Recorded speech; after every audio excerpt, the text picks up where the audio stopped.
So we are seeing the upper border of C2 to scared, and that's will be the target for needle entry.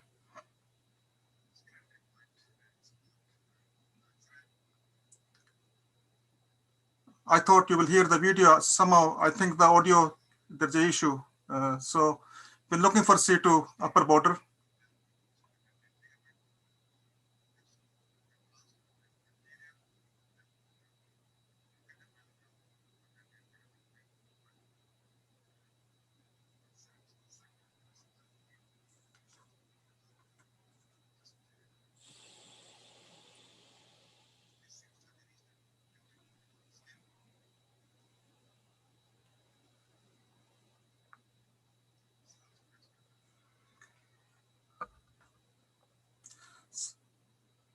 So this is now skin entry with the spinal needle after injecting local anesthetic.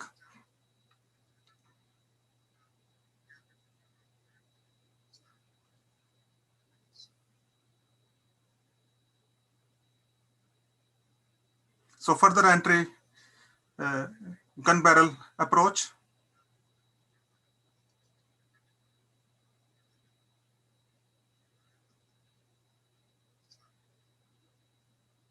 So further incremental needle movements, and you do have a tactile feel when you touch the dura and get a dural puncture.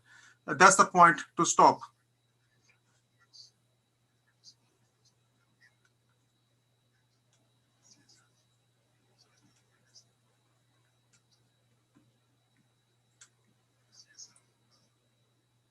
So CSF has come now. So now I will be withdrawing CSF. Often there are difficulties aspirating CSF. So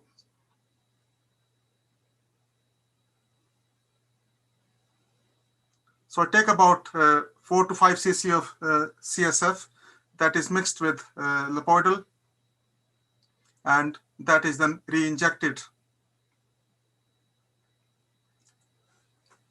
I can hear the audio myself very clearly. I don't know why it's not audible on Zoom. There must be some computer settings, maybe. There could be issue with that for audio. So CSF is now been drawn out, and now it's mixed with lipoidal, and that is now being injected. So now we'll be carrying out a myelogram.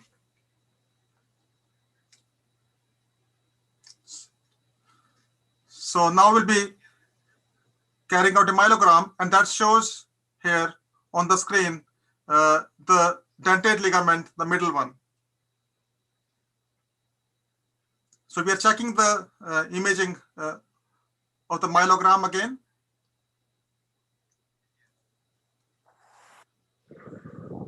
Now the cordotomy probe will be introduced through the spinal needle, and concept is that probe has to go into spinal cord, anterolateral quadrant, and the impedance changes when the cord enters the probe enters the spinal cord.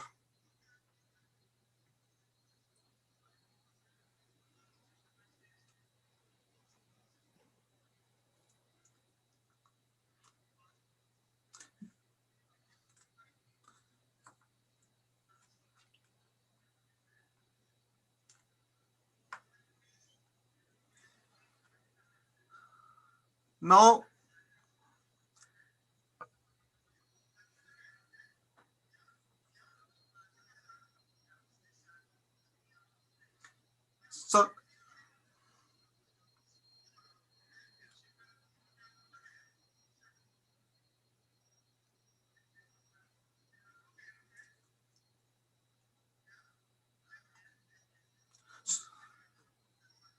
so we are doing a sensory stimulation, and with stimulation, she's feeling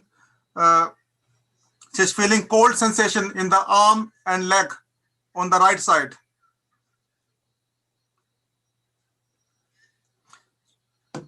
She felt really cold up to her toes on the right hand side. Nothing on the left side. Her pain is on the right side, right leg.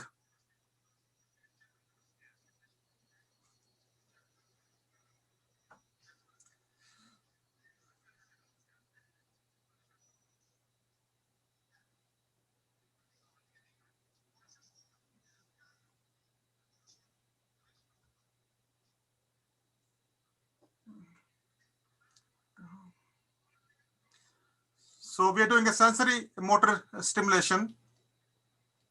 And now we found the right stimulation of cold freezing sensation on the right side. Now we are getting ready to do a radio frequency lesion.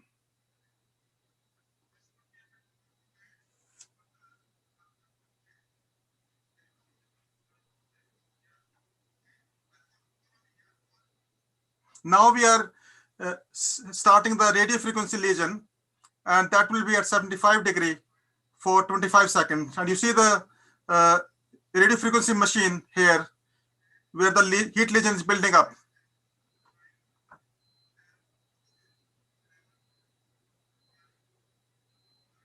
So now the heat lesion is being carried out, and I usually count with the patient so that one, I keep an eye on the patient and I'm talking to them, and also as a distraction, it helps the person to cope with the pain they get during the heat lesion.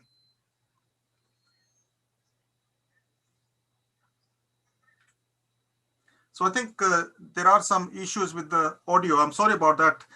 There could be some computer settings or so. So I was a bit concerned whether audio will work or not. So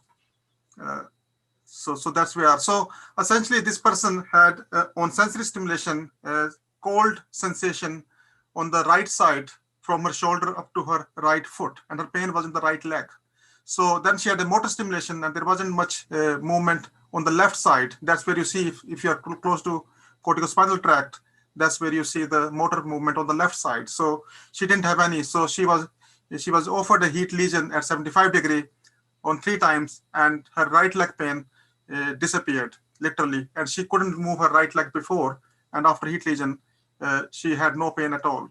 Now we have been looking at the MRI images of these patients after cordotomy lesion, and here if you see in this picture, you see a signal change here, and here you see the again signal change but also cord edema. So that's why these patients do feel unwell for 2-3 days after cordotomy, because they feel balance issues, there's their lack of strength, they feel tired. So after 2-3 days, when the edema settles, then they are mobile and they're okay. And again here you see the heat lesion in the spinal cord in the anterolateral part of the cord. Again here. So now it's all good and well to do this procedure, but you have to have your outcome data independently audited and looked at and presented. So cordotomy registry was set up in UK for 5-6 years ago, and now we have data on about more than 150 patients inputted by 3 centers who do cordotomy. And in this we have about 160 cases, and the data is at baseline and follow-up. So baseline pain scores, average pain scores are shown here, baseline worst pain and average pain, and follow-up pain scores here are shown significantly reduced at follow-up for average and for worst pain.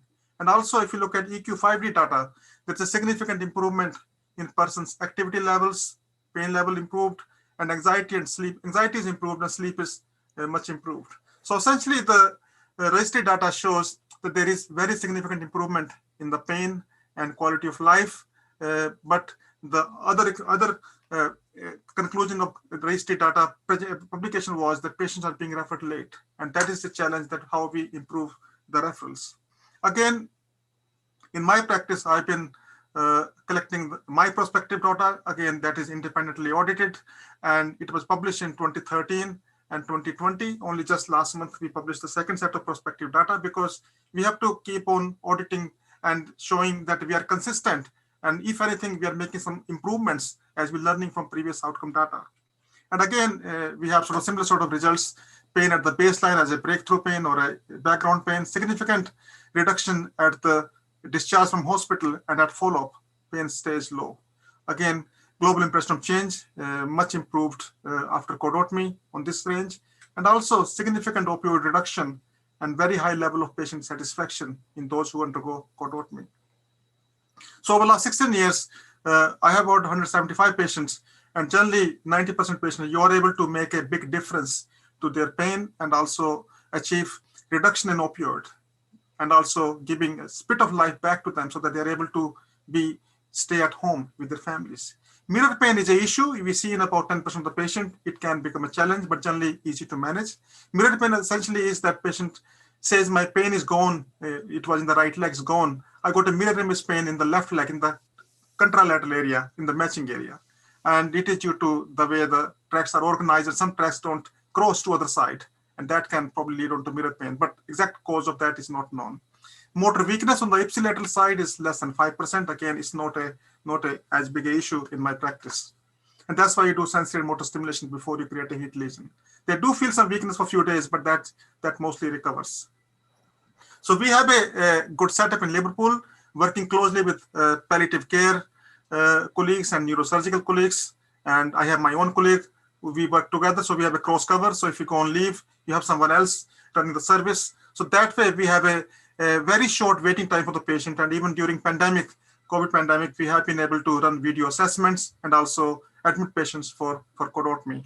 And that has been really a blessing. And also some patients who struggle to have this done awake, because this can be quite distressing, our neurosurgeons can also do an open neurosurgical cordotomy. And that is usually carried out in the upper thoracic spine. That is slightly bigger undertaking, but can also be used for bilateral pain as well, if the pain is below T6 dermatome, not for pain above that. So in summary, cordotomy is effective in refractory cases. And in my opinion, it is not used as often as it should be. And referrals are generally received quite late, but I think in Liverpool, we are lucky we have a good education program, so they know when to refer. So if they are on opioids, oral morphine equivalent more than 50 milligram, and they're struggling, that will be a good time to think about, can they have any alternative interventional technique in that case. And also we have a neurosurgical input for some cases needing an open surgical, or some patient needing intrathecal pump or spinal stabilization. So that way you need to have a good MPT access for such cases. However, moving forward, access to cordotomy is still very limited, and that is a concern. And it hasn't improved despite improving education. Some centers seem to refer, others don't. So there is still a lack of confidence and lack of just interest in that. And number of experts doing cordotomy also is decreasing, and that also is a concern. So with that thought, I'll conclude my presentation, and thank you very much for your attention, and some lovely flowers for you all from Liverpool. So we are having a bit of snow today as well. So, okay, thank you. Thank you, Dr. Manohar, for an excellent description of a very difficult procedure.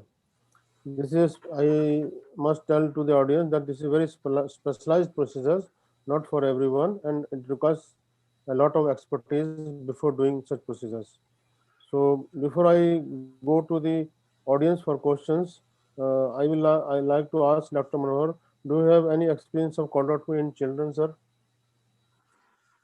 Cordotomy in children? No, I don't have any experience in cordotomy in children, and I doubt very much that there will be any places doing cordotomy in children in world. I think because this procedure needs a person being awake and being able to communicate, because when you do sensory stimulation, that is quite intense. And you need that ability that you can sedate, but still you don't have to sedate that much that they can't tell you accurately. So I haven't got any experience, but I doubt very much that anywhere else in the world there will be experience in children doing cordotomy. Sir, you have described very nicely with the fluoroscopic guided cordotomy. Do you have experience with the real-time CT guided cordotomies? CT guided, I think cordotomy is the way to go because I haven't got, but I'm in the process of developing it. And the reason for that is on X-ray, you don't see the movement of spinal cord. So when the needle is very close to in the CSF and close to the spinal cord, the gap is only a couple of millimeters between the needle and the spinal cord. And when the probe tries to enter the spinal cord moves. It is not like a wall, it's fixated structure. So it's not like butter that you put something, it goes in. It is more like a rubber. So when the probe touches it, it tends to move. If some people have a tall neck, a cord moves even more. So you can't see that on a X-ray. But CT guidance can give you a bit of a hint on that, on axial images and all that, that it's moving. So CT guided technique does have an advantage to get a better feel for three-dimensional X-ray gives a two-dimensional field, but not the three-dimensional. And if somebody is doing new to this technique, they can get into difficulty with that. Yeah. So there is a question from the audience. Dr. Sukanya Mitra has asked, is there any complications of such procedures, cordotomies? Yes, it is very effective, cordotomy. So are the complications. And that's why I think, as you rightly said, sir, that it is a highly specialized procedure. And specialized means that your movements during procedure, when you're needle handling, if you see that, these are very, very subtle movements. So if you're doing a stimulation and you feel the stimulation is not right, you are moving the needle only by 0.5 millimeter, because small core diameter is only 12 millimeter. Yeah, and within that your playing area is 5 millimeters quadrant. Within 5 millimeter, if you're not getting right stimulation, that just means that you are right there. It's just 0.5 millimeter here and there, whether anterior, posterior, or deep or superficial.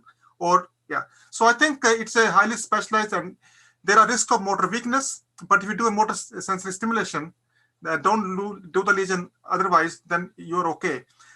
Respiratory failure is the worry. Respiratory failure, if patient has got on oxygen, they got a mesothelioma, one lung is white out. I have done cordotomy for those cases, but it is a concern. So respiratory fitness is the key. And also serious catastrophic complication on table can happen. Person can die on the operating table. If one lesions anterior spinal artery, for example, person can die, get a stroke on the table. So I think one has to be very, very gentle and also very, very precise. And in that way, I think CT guided or even MRI guided techniques have been published. So those may give more confidence to new generation, because who may be worried, not to do this procedure because the risk may be perceived too high. So CT guidance or MRI guidance may be the way in the future.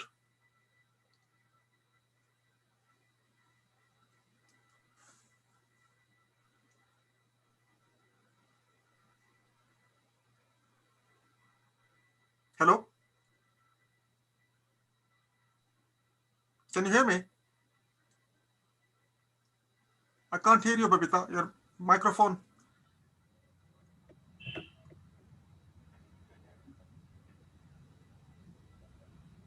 Hello, Dr. Manohar. Hi. It has been such a wonderful and a simplified presentation of such a complex I'm not able to procedure. hear. And as you said, yes, the concerns are there that experts are decreasing, and there should be more emphasis on the training and the teaching of this procedure, which is helpful in refractory cancer pain. However, I would just like to take one more question, which has come from the audience, which says that, is there any indication of cordotomy in non-malignant pain? Yeah, I think not as such, but I have done it for non-malignant pain where a person is palliative. So this person had a hip replacement done, and hip replacement had become very loose, but they had a esophageal cancer. That wasn't causing any pain to them, but they had a lot of incident pain in the hip, and they had about 12 to 18 months to live. And orthopedic surgeon will say, we wouldn't do a hip revision for this person because that's too much for them. So I think so in that sense, some other pain in a person who is palliative, not due to cancer, will also be an indication, in my view. It also depends on your confidence level, and that, yeah, you got to be confident that you can deliver it. So in that context, I think I will say it is for that kind of case, it can be considered. And I think we have published that case as well. So I believe that this really takes up most of the questions, and one or two questions are left, I think. But because of the paucity of the time, I think we can take that question in the chat box, or if the organizers permit, we can take it, whatever. Yes. One question is from Dr. Dheeraj Kapoor. He wants to ask that is there any role of bilateral cordotomy indications, or is there any indications of bilateral cordotomies? Yeah, I think in 70s or 80s, there were two schools of thoughts. One were very pro bilateral cordotomy, others were negative. And the negative of bilateral cordotomy in the neck cervical region is that people can get Onda and curse. that it does affect respiratory control, and person has to be reminded to take a deep breath or breathe. So I think in the cervical region, bilateral cordotomy is not practiced nowadays. But bilateral cordotomy can be in such a way that if I do a cordotomy, a person does very well, they get a mirror pain in the leg, for example. Neurosurgeon can do open cordotomy lower down. So in that sense, you don't get undine curse. Also, we have had some patient who had a very diffuse lower limb pain, and their cancer was such that it was causing diffuse bilateral pain, and again, very difficult to control with intrathecal pump or with the opioids. So they then can have bilateral surgical cordotomy, again in the upper thoracic spine. So there are places, there are some indications for bilateral cordotomy, but not a cervical region, more in the sort of upper thoracic area, or one-sided cervical, other side lower down in the upper thoracic. Dr. Rajbala Thakur wants to ask, do you recommend trying other local intervention first? Absolutely. Before cordotomy? But again, it all depends. It depends on the person's expected prognosis and survival. If they got a mesothelioma and a unilateral chest wall pain, and they got 6 months to live, and they got a good respiratory status, I think I will have only one go at the patient. I will only like to do one procedure. If patient is willing to accept that, and telling them also there are some minor procedures, they also can be available. I will leave to the patient to have a bit of think about it, but I will be prepared to do a one-off because these patients are very busy. They got a lot going on. You want them to stay with their families rather than drag them every few weeks or every month for something to be done to them. So in that sense, I think it is case by case basis, but I will not say that don't do simple intervention. I think, we should have them in our armamentarium. I think that's really key. We should have a range because our patients come in a range as well. So we get to have a range of these options as well. Yeah. Thank you.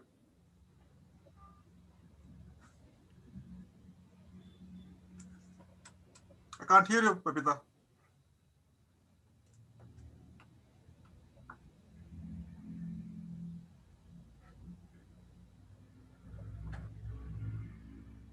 Can't hear you, Babita. Actually, the unmute has to be done by the host. Yes. Thank you, Dr. Manohar. Thank you for an excellent presentation. We should move on to the next presentation. Over to the organizer. Thanks a lot. Thank you, Dr. Manohar Sharma, sir, for an exemplary talk. And I thank the esteemed chairpersons for smoothly conducting the session. The next talk is Celiac Plexus Block, Have We Walked a Mile? And the speaker is Dr. Amod Manocha. I would like to invite the esteemed chairpersons for this session, Professor Jitinder Makkar and Dr. Amit Nagpal.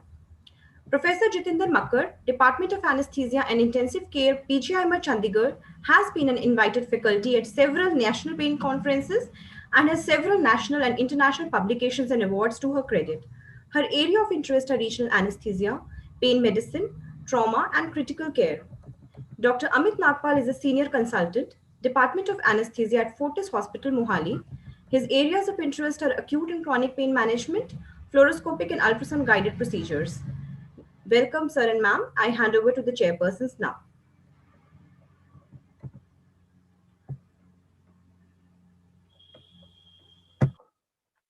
Hello, am I audible? Yes, sir, you are audible. Hello. Okay, thanks, Dr. Pooja, for our introduction. Our next speaker is Dr. Amod Manocha. Dr. Amod Manocha is Senior Consultant and Head Pain Management Services at Max Hospital, Saket and Gurgaon from Delhi. He is a board-certified pain specialist and is a fellow of Faculty of Pain Medicine from Royal College of Anaesthetists, London. His area of interest are musculoskeletal ultrasound and research in pain, and he is also the founder of Education Without Barriers for promoting education in pain medicine. The topic on which he'll speak is celiac plexus block. Have we walked a mile? Diagnostic and neurolytic celiac plexus blocks are performed with a variety of techniques like surgical, percutaneous, fluoroscopic, and CT guided, and recently ultrasound guided and endoscopic ultrasound techniques are also being done.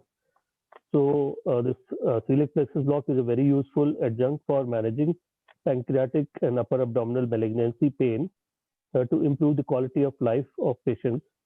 I invite Dr. Amod Manocha to further enlighten us on this interesting topic. Over to Dr. Amod Manocha.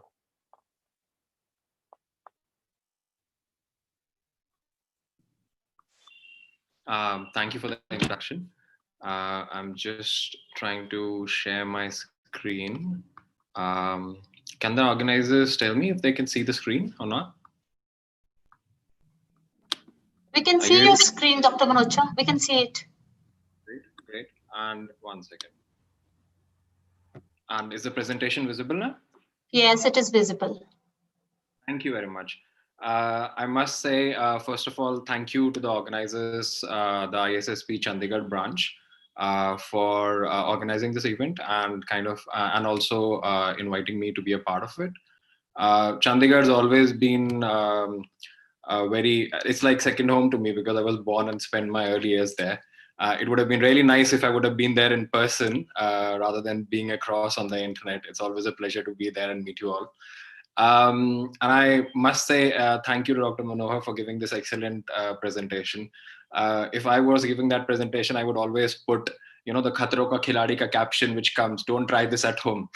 So things we try and avoid. There are people who are heroes in doing that. It's like, so anyways, it's left me a bit speechless, but anyways, so I'm going to start my presentation. There are some pictures and you must be struggling. You must be kind of thinking, what's the significance of these pictures? So the one on the right hand side is the first picture to be telecasted over the TV. And then you've got the iron lung ventilator below. And then you've got the first dialysis machine on the left hand side.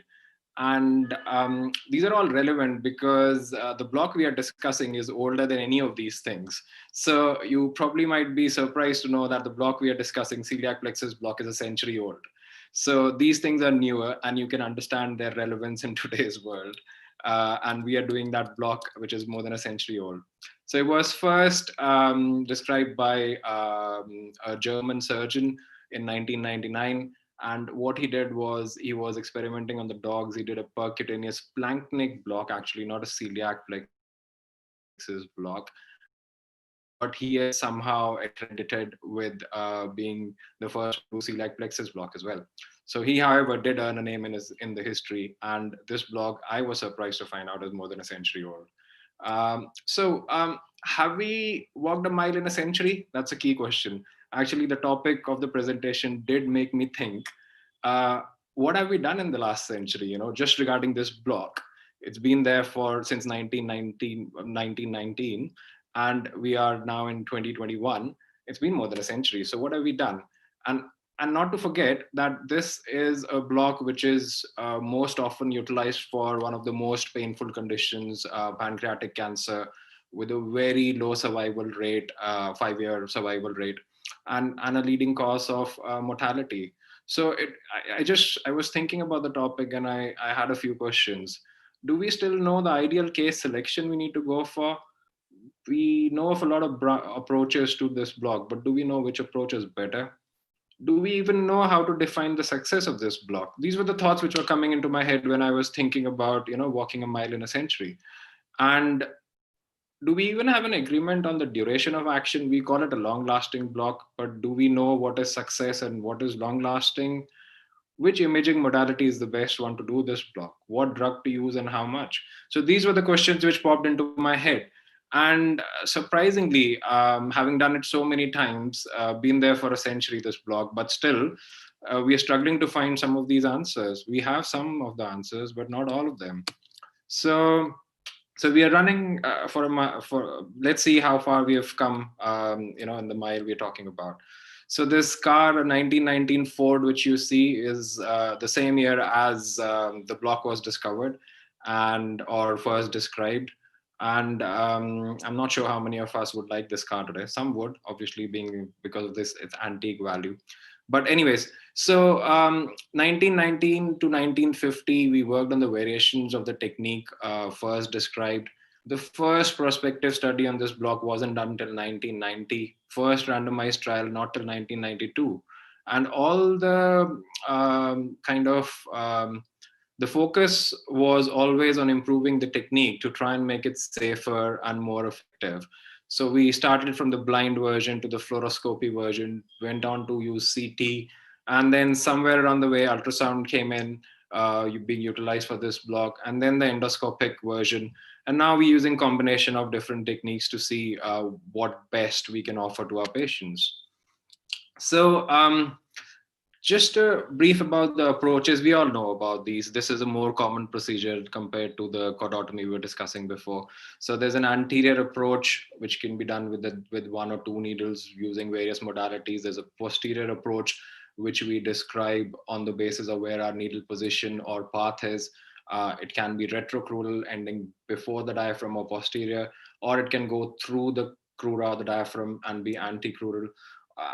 Or it can go through the aorta being transaortic, or through the disc being transdiscal.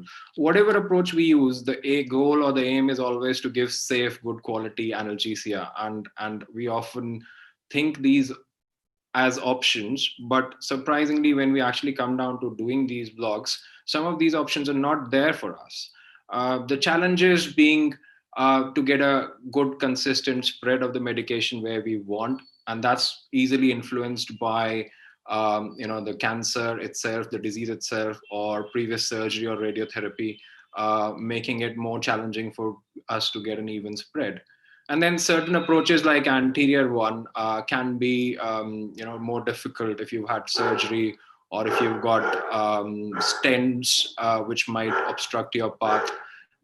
So these can be kind of contraindications to the anterior approach. And I think it'll be unfair not to mention the alternatives we have of this block, which is the splanchnic, targeting the splanchnic nerves by radiofrequency or neurolysis. So that obviously has to be in the back of our head when we're deciding what to do or what not to do.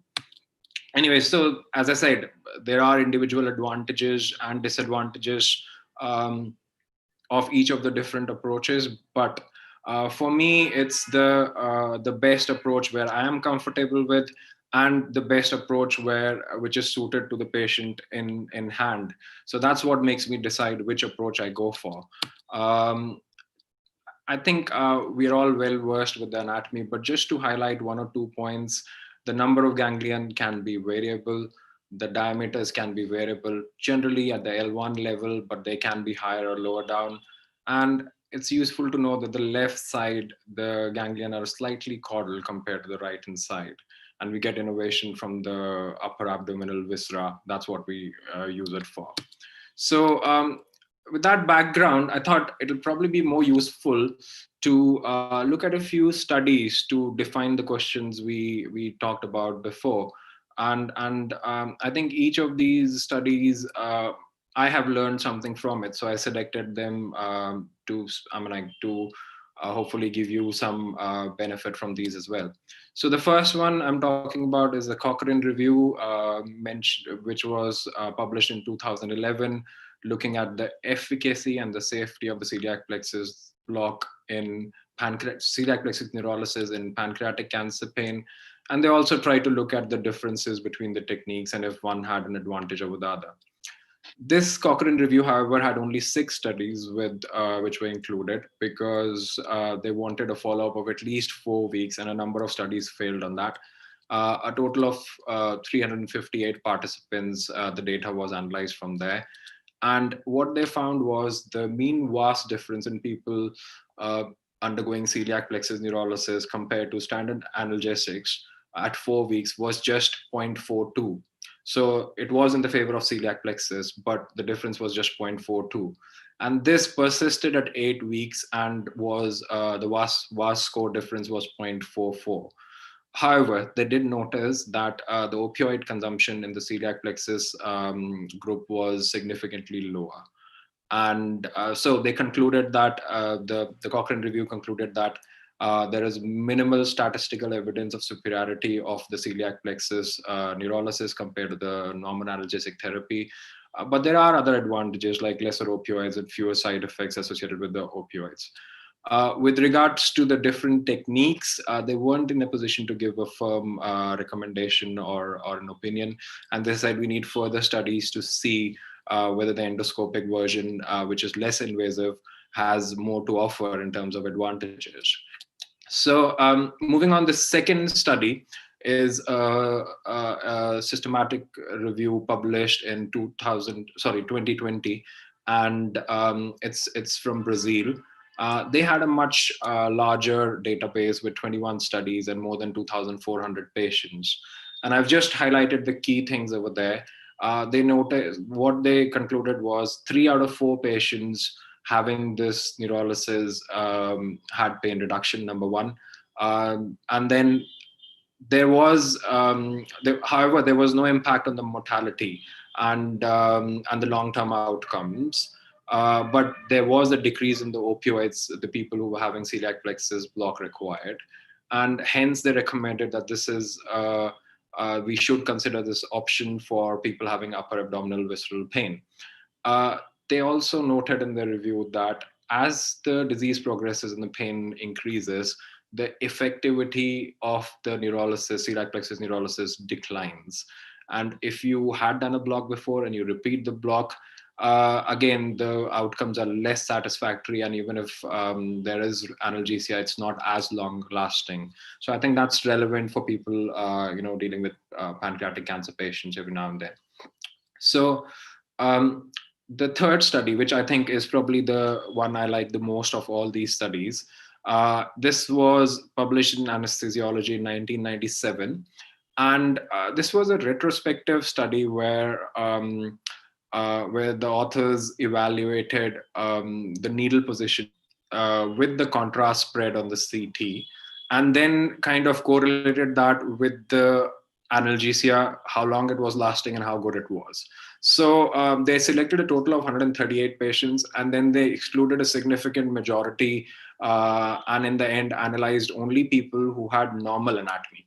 So they had 53 subjects or blocks they analyzed. And what they had done was they divided the area around the celiac plexus into 4 quadrants. So if you draw a horizontal line below the celiac artery root, and you draw a vertical line along the middle of the aorta, and you form 4 quadrants. And they looked at the contrast spread in the 4 quadrants and also looked at the needle position, and then correlated that with the pain relief we were getting and the spread of the contrast.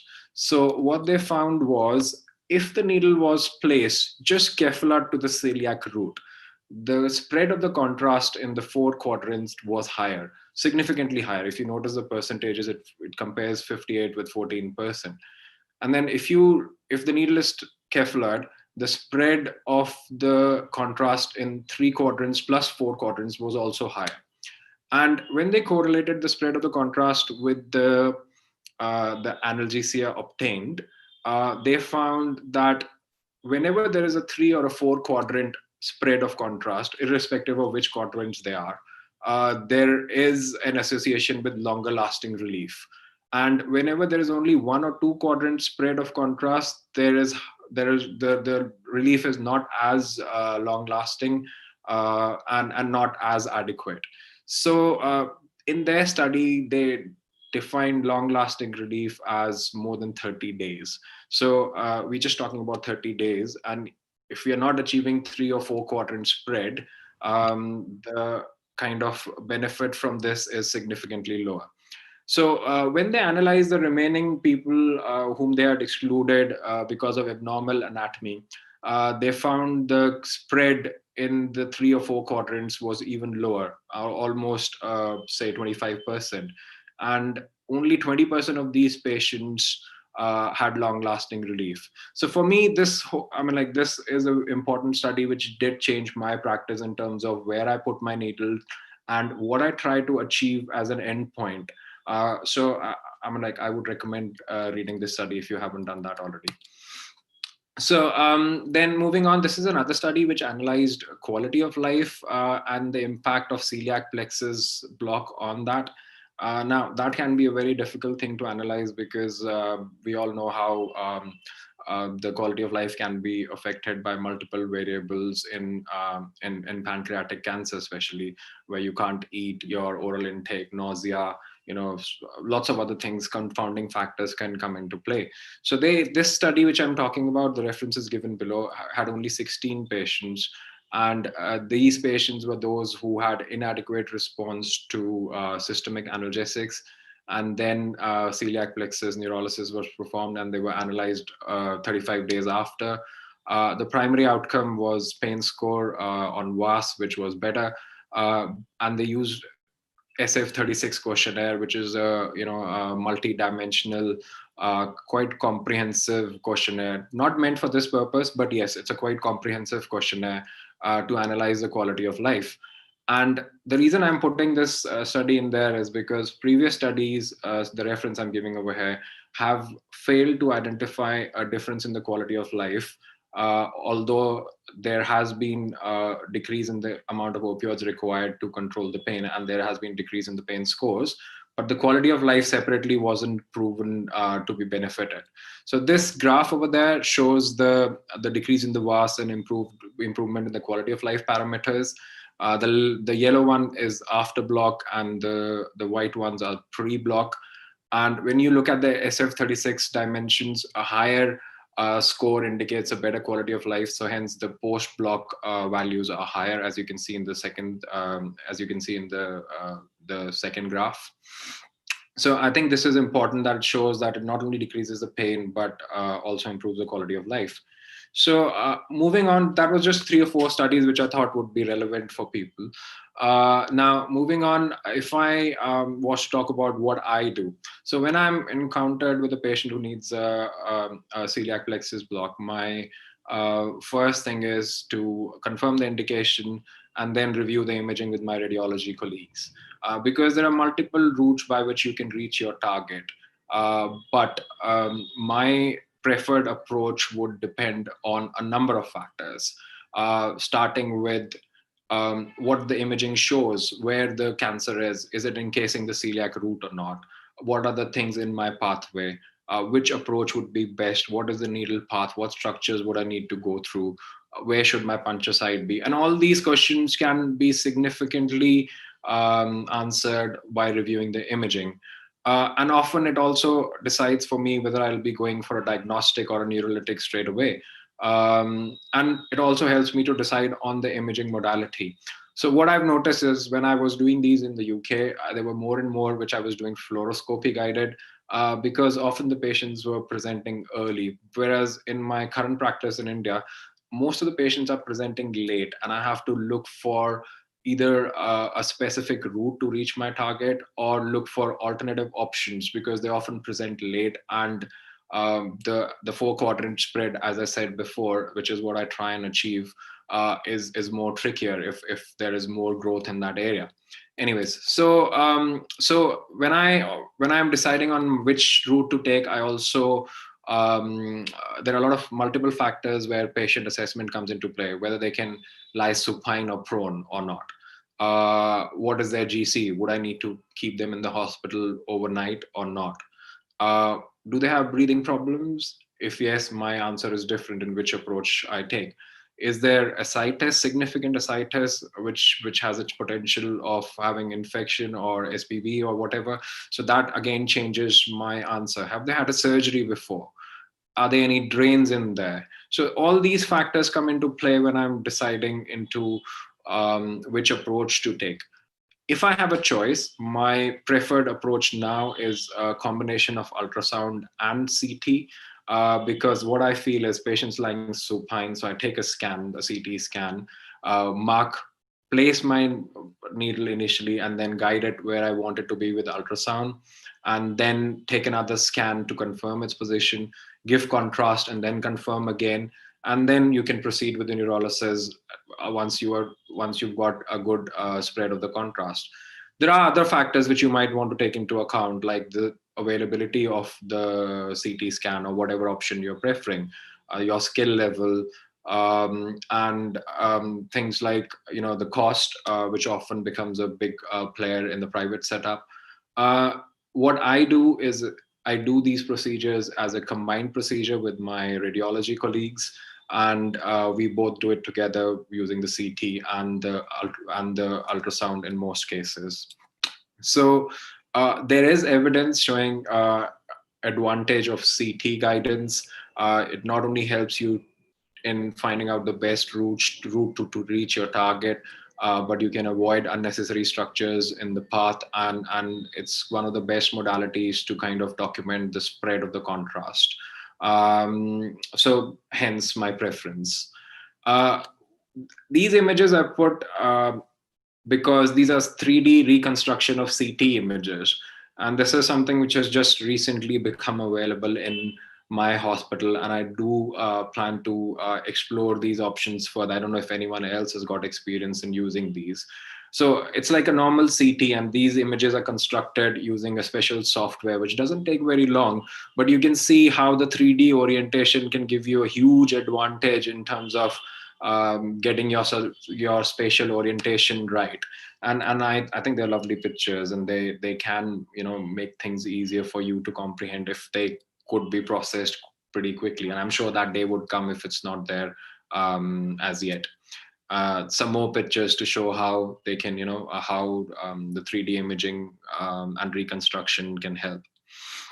So just one more small study which I wanted to talk about. So for people who like doing trans-aortic celiac plexus block, there was this CT observational simulation study which they did. They analyzed 100 CT images, and they drew the paths, and they drew the path to achieve a trans-aortic celiac plexus block. The authors started 7 centimeters from the midline on the left-hand side, which is what the traditional teaching is when you're doing fluoroscopy guided posterior approach.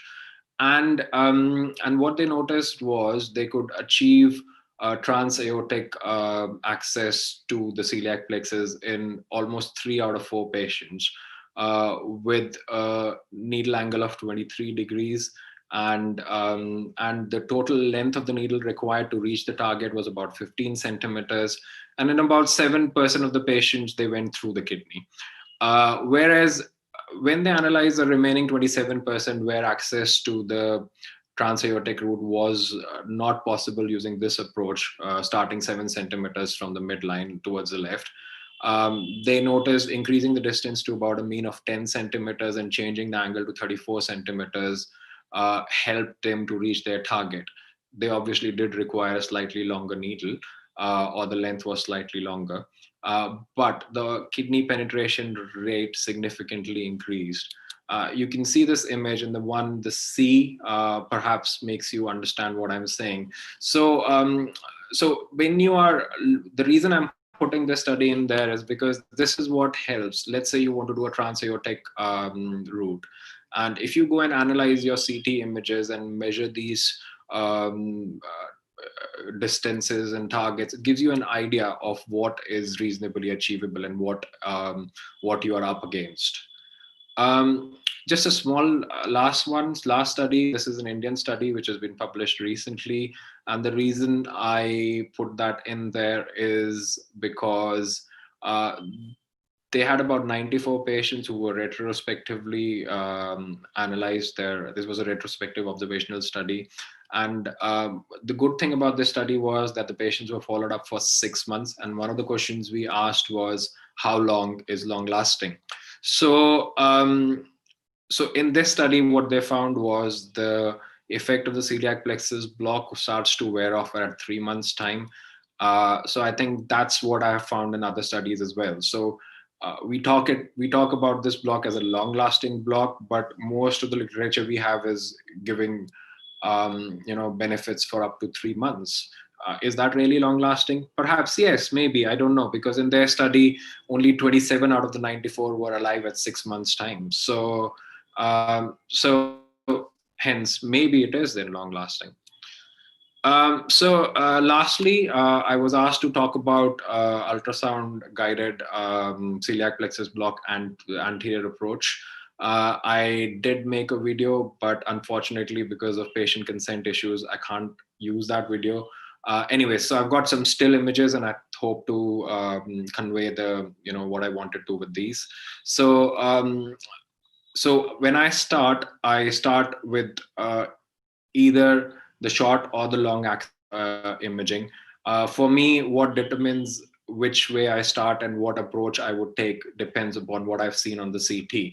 So I know a lot of people start in the short axis and the needle goes from left to right, aiming for the celiac plexus area around the celiac trunk.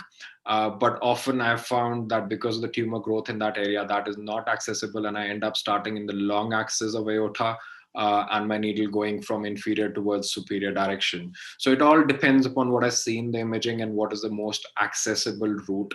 However, you will need to scan in both axes along the aorta. You need to identify the first branch coming off the aorta, which is the celiac trunk. You need to identify the second one, which is the SMA. And what helps to also differentiate between the two is the ram horn bifurcation of the celiac trunk, dividing into the hepatic and the splenic, which will help you pick that up. And if you go down further, what you will see is the renal arteries coming off from the side. And with time, with more and more scanning, you are able to pick up these landmarks to know where you are. Sorry. So anterior approach, as I said, does have advantages because patients lying supine, they're more comfortable. You're not going through too many paraspinal muscles. You are unlikely to encounter the nerve roots or impinge on the periosteum. So these are things which make it more comfortable for the patients.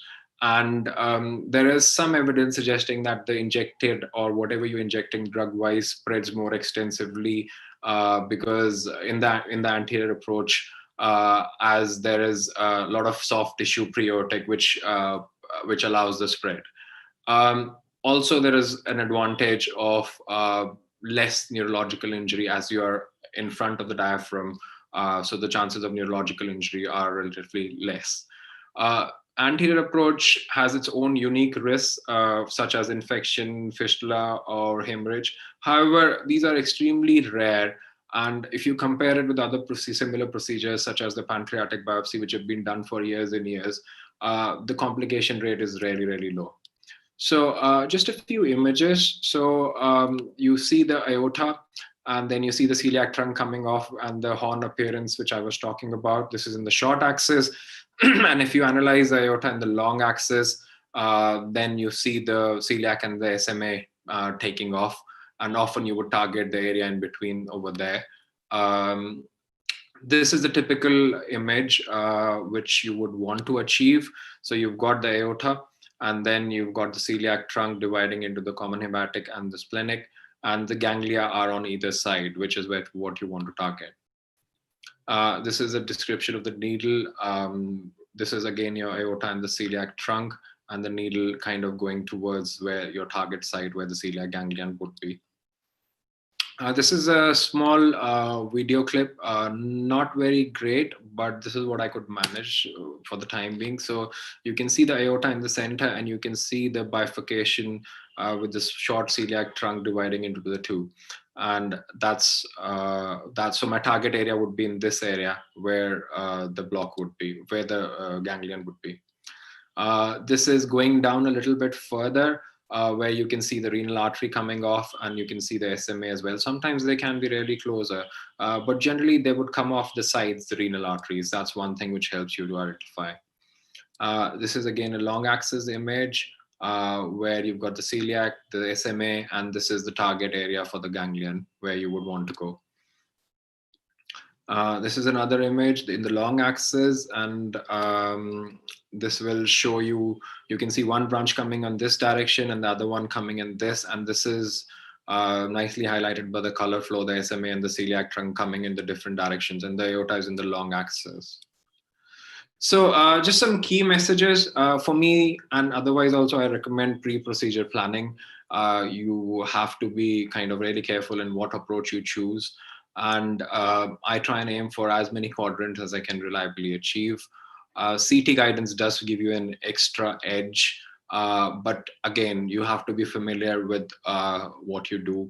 And initially when I started, I always made sure the radiologicals were there. There's some evidence that blocks done sooner do better. So perhaps consider it sooner rather than leaving it for the end. Have realistic expectations, keeping in mind that the repeat blocks would be maybe less effective or shorter lasting. That's all I want to say. Thank you very much for listening to me. Thank you, Dr. Manocha, for elaborating such an important topic in such a short time. We have a couple of questions for you. First one is, coming to splanchnic block and celiac plexus block, what would you prefer clinically if given an option? Okay, so I am moving more and more towards splanchnic because, as I said, most of my patients are coming quite late.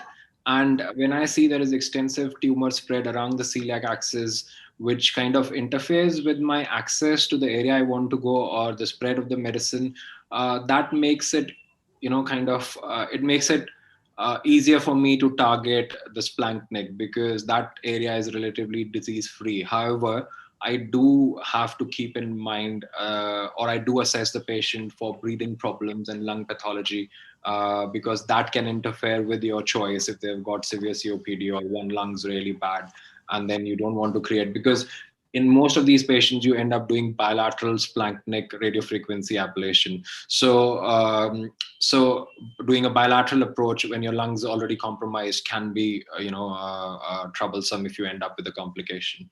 The second reason I like splanchnic is mainly because I have a personal preference doing radiofrequency ablation rather than neurolysis. So I feel I have much more control in the area I am targeting, and hence I feel it's a safer approach rather than not being able to control where your neurolytic drug spreads, especially if you're using higher volumes. Thank you. And another one is for neurolysis, what do you use? And so I use alcohol. Do you prefer neurolysis? Do you prefer neurolysis or RFA, or do you prefer RFA over neurolysis? So if there are no factors which influence my choice, my first preference is splanchnic RFA, just because, as I said, I feel it's more controllable, and I'm away from the disease area, and I have more experience dealing with it. With regards to neurolysis, I use alcohol and I dilute that 2:1. So absolute alcohol comes down to around 66%. And the volume is really variable what I use. I mean, like the studies talk about volumes from say 20 to 80 mLs. I end up mostly deciding the volume based on my contrast spread. And most of the time it's in the range of 30 mLs if we are talking about celiac neurolysis. Thank you. And I think I will hand over the mic to organizers now if Dr. Amit has to, Hello, Dr. Amod. I just wanted to know, in the ultrasound guided approach, how do you manage to save the hepatic artery when you are coming from right to left? Okay, so because as I sometimes said, the needle will try to hit the hepatic artery or the minor veins in the liver. So the minor veins in the liver, sometimes they are unavoidable. As I said, my approach is often to try and be slightly above the celiac plexus. That's what, based on the study we were talking about, if you're slightly cranial to the celiac axis, then it's better. So I would kind of, in the short axis, I would just oblique my probe a little bit. So my final needle position ends up above the celiac plexus rather than just going and hitting straight at the hepatic artery. Yeah. Does that make sense? Professor? Yeah, you go on, Amit. Go on, Dr. Amit. Hello, that was my only question, because sometimes when you take the needle and it is going towards the hepatic artery, so it's very difficult to approach the celiac plexus sometimes. Yeah, so as I said, just try going above or below, and what my target area would be would depend on where the pathology is, what is easier to access. And as I also mentioned, sometimes I will not go in the short axis, sometimes I'll go in the long axis. So my needle is coming from below. So that way is the hepatic, and so I'm between the SMA and the celiac. and the needle is in between them. So in that way, the hepatic is totally out of my way if I'm coming in the long axis. So hence the importance of kind of seeing the images and where the tumor is and what is accessible, and then you decide what to do. And what I would do is, when I see these patients, often I would scan them in the OPD itself on their first visit to know how easy or difficult it will be for me, and that also helps me decide how good the imaging is, or what modality I might be best able to achieve what I want to do, right? Okay, but if you're coming from caudal side, IVC will come in between, I think. No, The image because of the IVC. probes at an angle, not a problem at all. IVC is on the side. So you've got a long axis view of the aorta. You see the SMA and the celiac kind of lifting off, and you're trying to aim in between the two. And which ultrasound machine are you using? Does it give a good view? Because No, so the scans I showed you, using the one the we are scans using I showed you. the sonosite. Okay. Yes. So the scans I showed you, the two images, were from a machine which is more primitive than Sonosite. Okay. But that is what I Okay. use in the OPD for scanning. But when I'm doing the blocks with radiology, they have access to all fancy machines, so it improves my life. It makes my life easier. that's all the better. So hence the importance of collaborating and getting your colleagues in there as well. But in the CT suite, if something happens, some mishap happens, you have all the paraphernalia to attend to the emergencies. So the CT is already equipped with that, because they see more of anaphylactic stuff and contrast reactions and all those things. So legally, they're all bound to have that, And it's a little bit of a struggle to kind of sometimes, get the monitors, because it's one monitor and you have to make sure it's there. But I have ended up even now buying some of my own things, which is there, which is a portable one, just displaying on the arm or on my phone. SATS probe are easily available now. So yes, they have all the emergency equipment there because of the contrast reactions and stuff. And it's and I'm like, to be very honest, I even have my own kit for that, because I do a lot of stuff in my OPD. So I've even kept my own small box of emergency stuff, which I bought on my own. So I never needed to use it, but I think it gives me peace of mind having it around. Okay, thanks, Dr. Ahmed Manocha. Over to the organizers. Thank you, Dr. Amod, for an excellent and informative talk.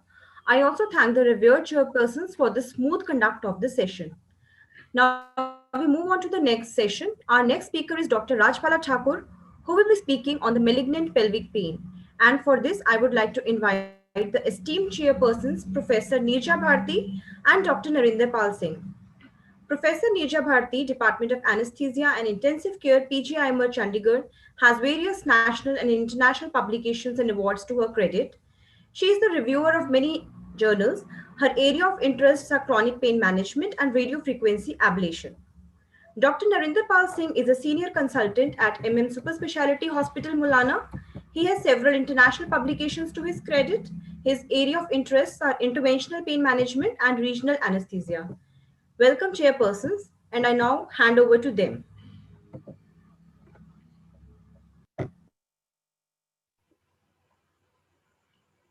Good evening, everybody.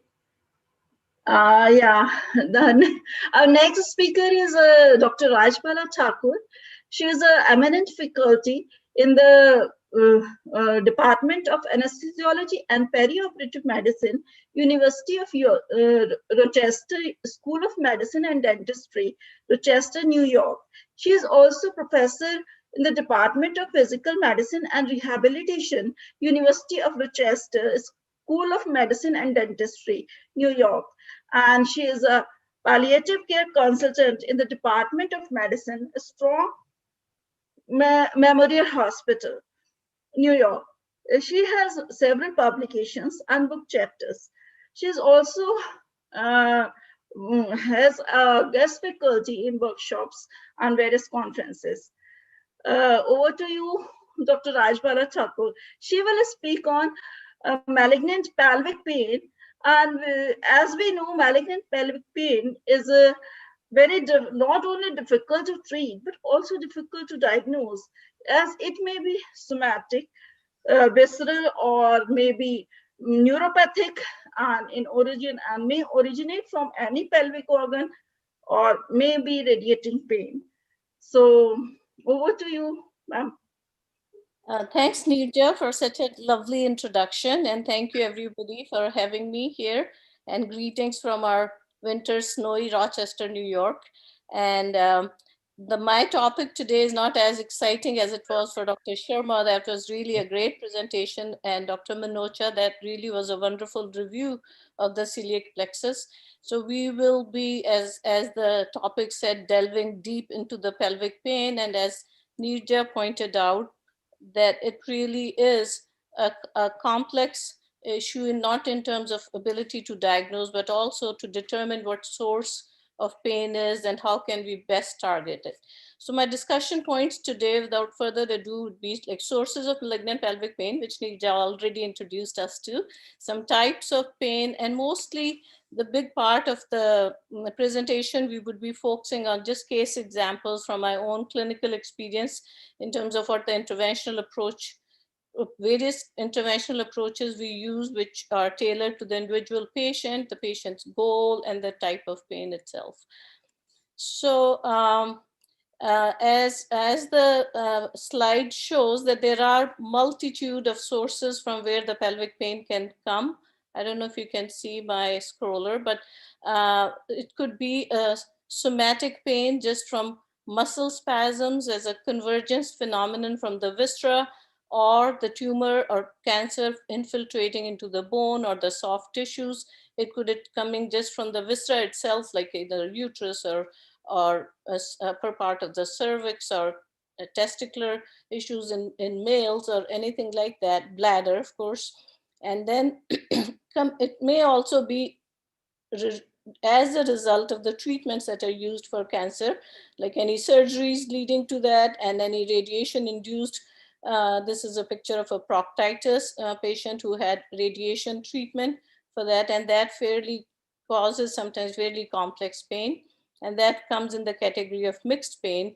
Then you have purely neuropathic pain, any times of chemotherapy-induced neuropathy, or any nerve compression or infiltration from the cancer itself. So there are, as I said, a different range of etiologies for this pain problem. And the other thing, as we all kind of know about the WHO ladder, which was established in 1986, and then we have all the different categories, the pharmacotherapy, the supportive therapy, the specific therapies. But what I always say that they should have long introduced a fourth step of interventional pain to the treatment of in general pain. Not only, as we said, the 10 to 30% of pain is uncontrolled or intractable, but if we include in the indications, not just intractable pain, but what the particular patient's goal is, because we try to be as patient-centered as possible. So then for particular patients, any pharmacotherapy or side effects of pharmacotherapy may be unacceptable. They might be wanting to maintain their cognition until the end of life. So the opioids or other therapies we use do not let them have that. So I think the nerve blocks or interventional treatment should be either like goes across all the steps of starting from mild pain, moderate pain, severe pain, or anytime we have a person who we encounter who has pain issues, especially because the interventions, we have come a long way in our capability of performing these interventions in the competence level. So in good hands, there could be like minimal complications to these problems. So starting with our first case, this is a patient who's still admitted in our hospital. He's a 56 years old male. He came in with severe left and leg pain and had some pain at rest aggravated by weight bearing, but he just could not move his leg. And his scans, he had a bladder cancer, which shows tumor infiltration of the lateral pelvic wall. So his goals, when I saw him, he said, I'm just live by myself. I don't have any kids. So just at any cost, I want to maintain my cognition, my ambulation, my bladder and bowel control. Unfortunately, again, it's important to talk to the patients about the realisticness of their goals, right? His cancer was so spread out that he already had an indwelling catheter, and it was unlikely that catheter was going to come out. So we talked to him about it. And I said, we will try our best to see how functional could you be and how well we could control the pain without compromising his cognition. So initially, as we were waiting, because the patient was seen by the radiation oncologist, and it was decided that he would be a candidate for palliative radiation. And so we started the pharmacotherapy with traditional like opioid medications, and he went for his mapping and stuff. But despite aggressive opioid regimen with hydromorphone, PCA or patient controlled analgesia, his pain score stayed around 8 to 9 over 10, especially whenever, even in bed, he'll move his leg, he will have severe, significant pain. And it was really difficult for him to be positioned for an radiation treatment, so much so that he said, I would rather not have it. So I talked to him again, because initially he really wasn't very comfortable with any intervention also. So we talked about that, what can we do? So in this situation, what are our options? Is a visceral plexus block is an option, or a neuraxial analgesia? Because we couldn't, if his tumor was not involving the lateral pelvic wall, he would have been a great candidate for a superior hypogastric plexus block. But because he has more symptomatic pain in his hip and pelvic because of his infiltration, that's why we kind of decided to go with neuraxial analgesia. And we did talk to him that if the radiation treatment results in palliation of his symptoms, then this would just be a temporary catheter. And if on the other hand, if it did not lead to good palliation of symptoms, then we could talk about more permanent, either putting a port in for access for an external catheter, or a totally implanted pump. But when we talked to the oncologist, his longevity was only like, the projected life expectancy was about 6 to 8 weeks, they said. And of course, they are never very accurate, but at the most, they said he would not, it won't be more than 6 months. So we elected to go with an intrathecal catheter. We placed it at L3, L4 interspace. After a initial bolus of 2 mLs of 1.5% lidocaine, he had a good level. And we started him on an infusion of bupivacaine at 0.1% plus hydromorphone, or dilaudid, as it's commonly known, at 12 mics per ml, 1 ml per hour continuous. And it was a patient control, we call it PCEA. It's a patient-controlled neuraxial analgesia with 0.5 ml every 60 minutes for a bolus was started. His pain did come down initially for 2 to 3, to a level of 2 to 3 over 10 for about 2 hours, but then it went back up. So then we were like, how do we adjust the infusion volume? What adjustments do we need to make to the intravenous dosing? Because when we do, of course, in clinical practice, we have to be careful with that, because he would otherwise, when the pain is controlled, pain is a big stimulus to keep a patient awake. So then he would be excessively somnolent or has other side effects from his PCA. So we started the infusion, and then the infusion was increased to 1.5, then 2 mLs per hour. And we also kept in mind that he wanted to be ambulating. So we gave him a higher infusion rate at night, and we decreased the infusion rate to about 1 to 1.5 cc's in the daytime. And on day 1, we decreased his opioid dosage by 50%, because even within a week or 10 days, the patients can develop tolerance to the opioid. And if it is a very quick wean, then they can go into withdrawal. After about 2 weeks with this particular patient, his catheter was discontinued. Pain was under control because the radiation had kicked in, and he was discharged home with some oral opioids. He was still, even with smaller dosages, he was quite sleepy. So we added some Ritalin or methylphenidate and small dose of gabapentin. And so we were able to send him home. So just as a review, if he needed intrathecal catheter for a longer period of time, this would have been a good candidate for a port placement, like you put a silastic catheter in the intrathecal space or subarachnoid space and connect it to a port, like you have intravenous ports, and the port is then accessed by the home care nursing services, and these infusions can be maintained for a while. So as with this case projects that incidental or movement-related pain is difficult to control by regular systemic analgesics. If pain is intractable, then anesthetic techniques such as patient-controlled neuraxial analgesia could be of very good use, and it can be used as a bridge therapy like in our patient rather than a destination therapy. As I said, the destination therapy could be a portacath. If he had longer time to live, then he could have been a candidate for an implantable pump. So moving forward, then we had another patient, a 39-year-old female. She came here for her cancer treatment from the Caribbean islands, but her cancer was locally invasive vulvar squamous cell carcinoma, had a radical resection and radiation therapy. But to us, she's been here for a while, she presented with intractable perineal pain, despite optimization of pharmacotherapy, and also she had some pudendal nerve blocks done by interventional radiologist.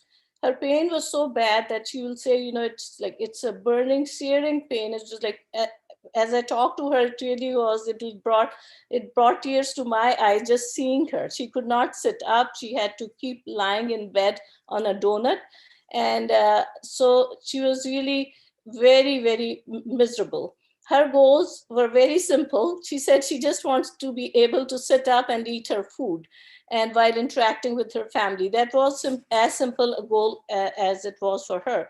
And just with this patient, because she had a very invasive cancer and had spread to her viscera also, she already had a colostomy done, so that was not the reason that exacerbated her pain. So in this situation, we thought, what could be the best way? Of course, she could be a candidate for neuraxial analgesia, but then she wanted to go back home to Caribbean, and there were no home care services in Caribbean like we have them available in the United States. So we thought, what could be a single intervention that could lead to pain in her, relief of pain in her situation. So we thought that we kind of said that maybe we will try some intrathecal neurolysis, like a saddle block neurolysis for this patient. So, chemical neurolysis as opposed to you always have the radiofrequency neurolysis option or surgical neurolysis, as Dr. Sharma pointed out. But chemical neurolysis today is generally limited to alcohol or phenol. Phenol for effective neurolysis has to be in 10 to 12% concentration, and it's not does not dissolve in water after about 6 to 8%. 6% I think is the maximum. So you have to use a diluent like glycerol or something to mix to have it be diluted, and which of course is hyperbaric compared to the CSF. So patient needs to be placed with affected side down at a 45-degree angle so the neurolytic medication settles near the posterior sensory rootlet, so we avoid any motor dysfunction. In terms of alcohol, this also used in concentration of 50 to 100%. It is hyperbaric, hence the patient position has to be in the opposite direction. So for chemical neurolysis, positioning, especially in the intrathecal space, is critical depending on the agent used. Of course, if you're doing peripheral neurolysis for peripheral nerve branches, then it's really not a big issue in terms of how the positioning should be. So let's see. So this does, as example, if it was a funal neurolysis, and the patient is tilted kind of backwards, and if you have using the alcohol, then the patient is tilted forward, like I said, about 45-degree angle. With this particular patient, so our thing was how should we position her? She couldn't sit up because when you're planning to do neurolysis, you have to ascertain that patient can be put in that position for a period of half an hour, even after the injection, right? So we kind of thought of what should we do. So we brought like a portable commode. This is not a picture of the patient, these are just cartoons. So we took the back part out of the commode and have her sit here, right, on this, and this had like two handles for to keep her stable. And we kind of sat on a stool and back on towards her back, and put a 22 gauge Whittaker needle. Just as a caution, when we are using the phenol, usually a 20 gauge may be more comfortable, but we weren't thinking that hard that day, where we just used a 22 gauge, put it in L5S1 interspace, and use the 10% phenol and glycerol used in just 0.1 ml increments for a total of 0.4 cc's. I didn't mention here, of course, it was before we do the neurolysis, we did do the diagnostic block with the local anesthetic, just some lidocaine, so we can first of all let us know whether it was effective, and the other part was at least she was still able to maintain her lower extremity motor function.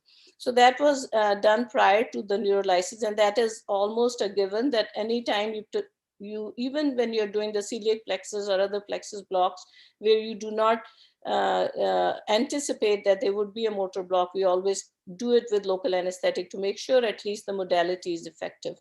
So she stayed reclining in this position for about 20 minutes. So same concept, so that the medication was directed towards the posterior rootlets. She tolerated the procedure very well.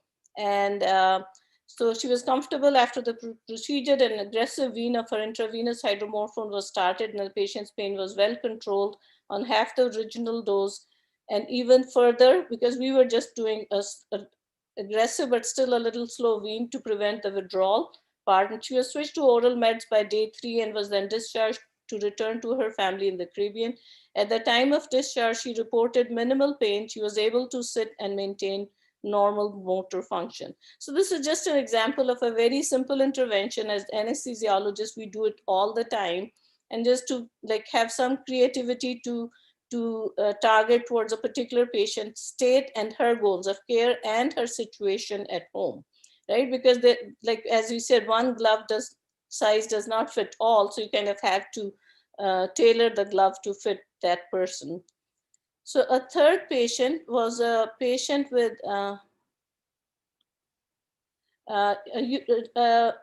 stage 3 uterine cancer. She presented to the emergency room, and this particular patient was an internist. She was a physician in our community, practiced for about 45 years, and then, 35 years, and presented to the emergency room with intractable suprapubic pain. And opioids were titrated up aggressively along with palliative radiation therapy with good pain control. And her hydromorphone PCA at 15 milligrams per hour as a basal infusion with 15 milligrams. This is a very significant dosage. Even as a pain doctor, I had not seen that high a dosage. And these are further titrated up along with some methadone at 80 milligrams 3 times a day and hydromorphone for breakthrough pain. I take back her age factor, like her, not important that how long did she practice, because she's like, I think in her mid 50s or something.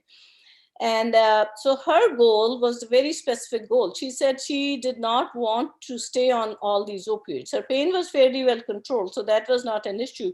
But she wanted to go home on oral medications and reduce her opioid dosages as much as possible. So that's what I meant by what the patient wants, and if we can achieve it, then we try to see if that is a possibility. So her pain was primarily a visceral pain, just as a diagram. As we said, these are so difficult in general. The pelvic pain is difficult to diagnose. And the fact is that the visceral pain per se is very poorly localized.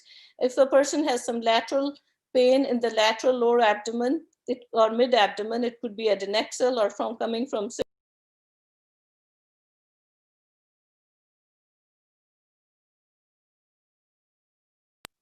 Sorry, I muted myself. It could be coming from uterus or cervix, over mons pubis or groin area, from bladder, vagina, Midline lower sacral pain could be from uterosacral ligaments or posterior cul-de-sac or rectum. So for her, we kind of said, okay, let's see, maybe her pain would be amenable to a superior hypogastric plexus block. As we all know, the superior hypogastric plexus is a retroperitoneal structure. We call it a plexus, but usually when I started doing them, I actually went and did a cadaveric dissection again, because I couldn't remember too much from my anatomy lessons from school. So it usually they are like two trunks. They're straddling the common iliac artery, but it's not a plexus like a celiac plexus per se, but it has like two very well-defined trunks. And they are present bilaterally at the level of lower third of the fifth lumbar vertebrae and upper third of the first sacral vertebral body at the sacral promontory. And as I said, in the proximity of bifurcation of the common iliac vessel. It does innervate quite a bit of pelvic viscera, descending colon part of it, rectum, vaginal fundus, bladder, prostate, prostate urethra, testes, seminal vesicle, and uterus and part of the ovaries. Does not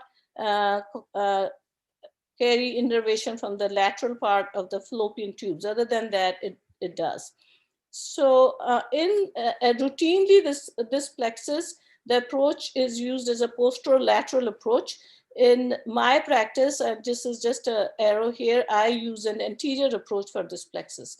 And I'll share some history with you for that. I mean, the posterolateral approach is more commonly used. And to me, it seems like it's more time consuming.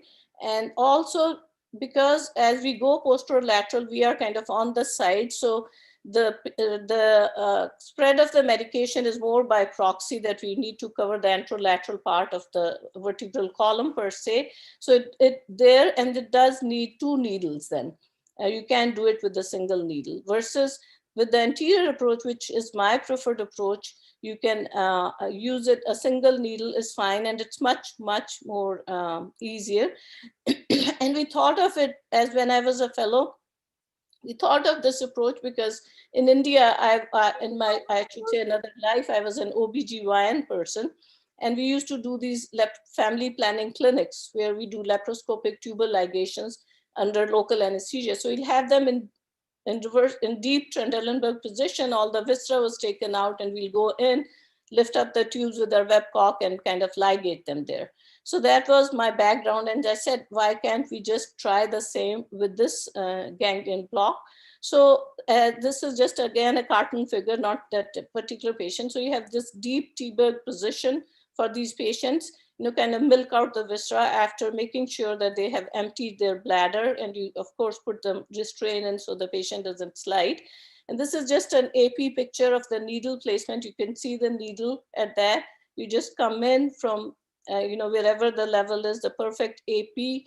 And in the lateral picture, that shows the contrast spread.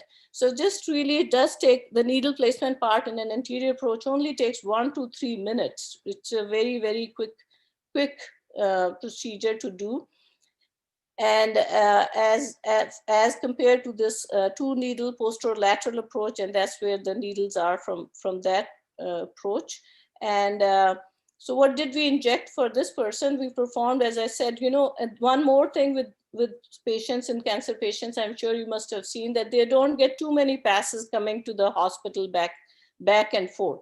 So nowadays I used to do the diagnostic block first and then bring them back. And now I've changed my practice. I do the diagnostic block on the table, just wait for a few minutes. If the patient is usually awake and they can let us know how their pain is at that time, and we follow by the neurolysis right there and then. So about 15 mLs of 2% chloropropane, and the chloropropane was picked just because it's a very quick onset, quick offset drug, and followed by 15 mLs of 60% alcohol. Pain levels were down to 4 to 10 over the next 48 hours. PCA was reduced again from 15 to 7 milligrams per hour, 7 milligrams Q15 minutes, and she was discharged home. And in a few days, over the next week, the PCA was stopped altogether, and she was discharged home on small dosage of oral methadone and as needed hydromorphone for her breakthrough pain. So moving on, the fourth patient we had was a 62-year-old guy he had rectal cancer, his status post-proctectomy, presented with buttock and perineal pain. He said it was worse in the morning. He complains of feeling full in his lower abdomen, feels like he has to defecate, and has spasmodic pain in his perineal area. Very, very uncomfortable.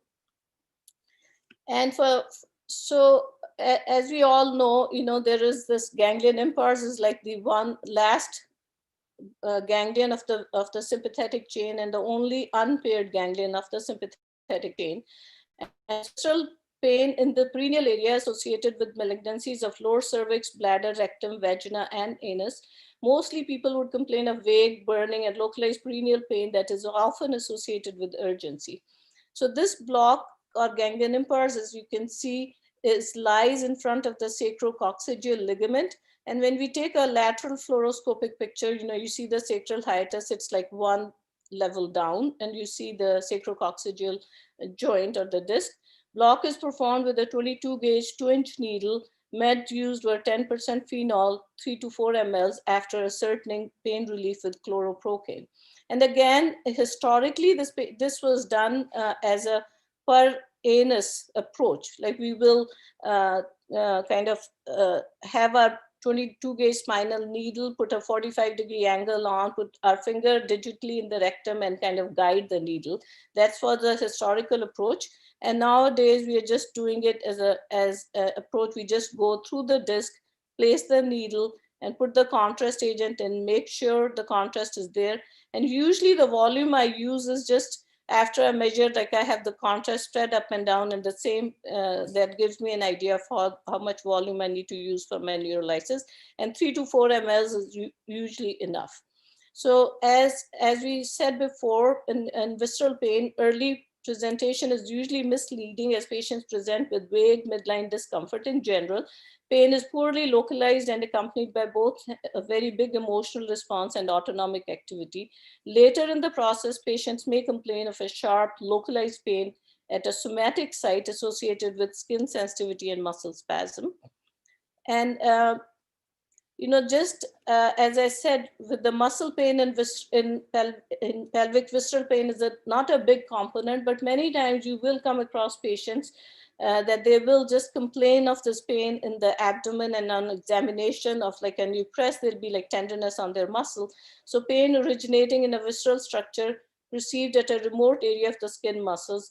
It results from convergence of somatic and visceral afferents on the same segmental level of the spinal cord, or crosstalk in the dorsal horn, leads to significant myofascial pain.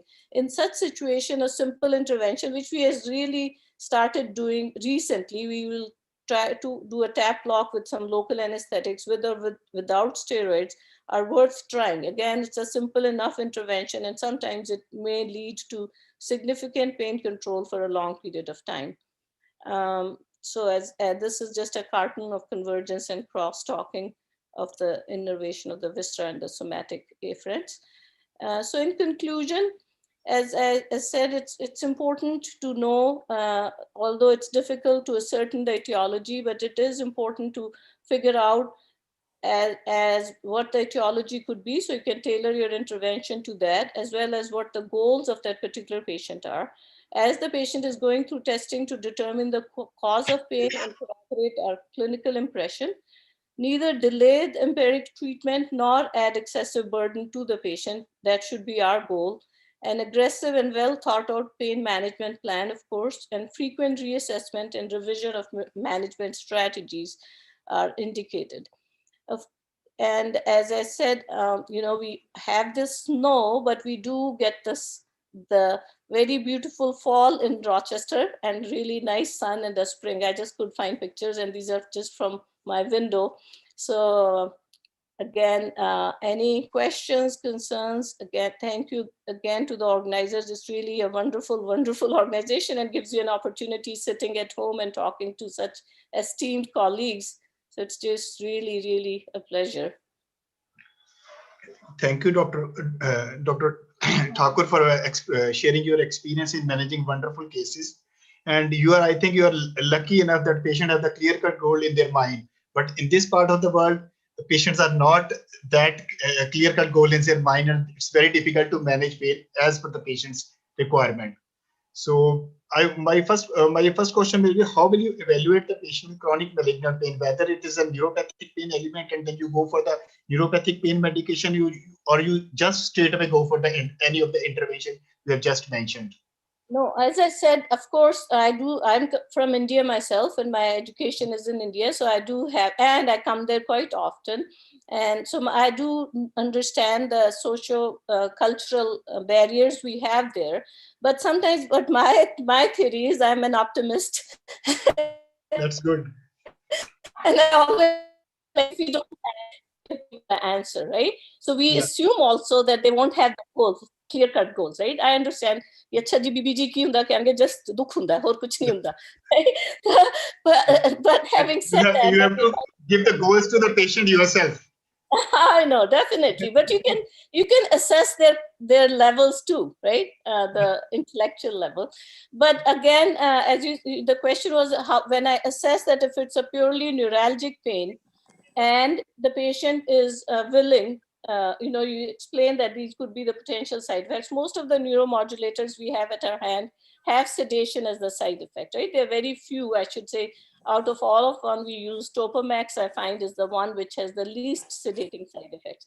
But in general, these patients have problems with getting to sleep or get good night's sleep, so they don't mind the sedation part.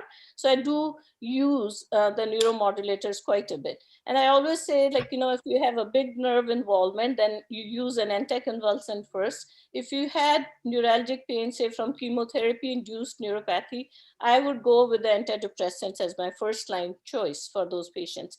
And most of the times, even if I'm planning an intervention, we do start with the pharmacotherapy as we are waiting to, because we are not, like, we can't just offer them that right when we see them.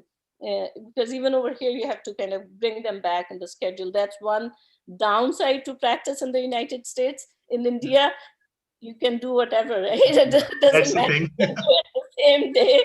And so, of course, like, that is the only differential, because otherwise I think becomes a kitchen sink phenomenon. Like, you have so many neuromodulators at your disposal and everybody gets gabapentin in general. But whenever I teach my fellows and residents, I just say, try to make a distinction in your head. If it is a small fiber neuropathy and the pain is coming from that, whether it be chemotherapy-induced AIDS or just like diabetic neuropathy, I would go to an antidepressant first. Of course, if you get partial relief or side effects, then you can move over to the anticonvulsants, definitely. And how do you decide that which patient will benefit from the radiotherapy for their pain, not for the treatment of the cancer? Most of the times, I mean, that is not my decision per se, but if a person comes, they do have the standard criterion, and we work closely with the radiation oncologist colleagues. If they have a big lesion in a bone, say a long bone, a femur or a hip or a pelvic wall, that is mostly available. The radiation treatment also has really progressed to great degrees, and they can offer that. So that is that they will get involved with that. But as I said with my first case, even when the radiation is there, there is a big time lag for the effectiveness of the radiation and the pain treatment. So we can start the treatment in conjunction and then see if the person needs it or not afterwards. Okay.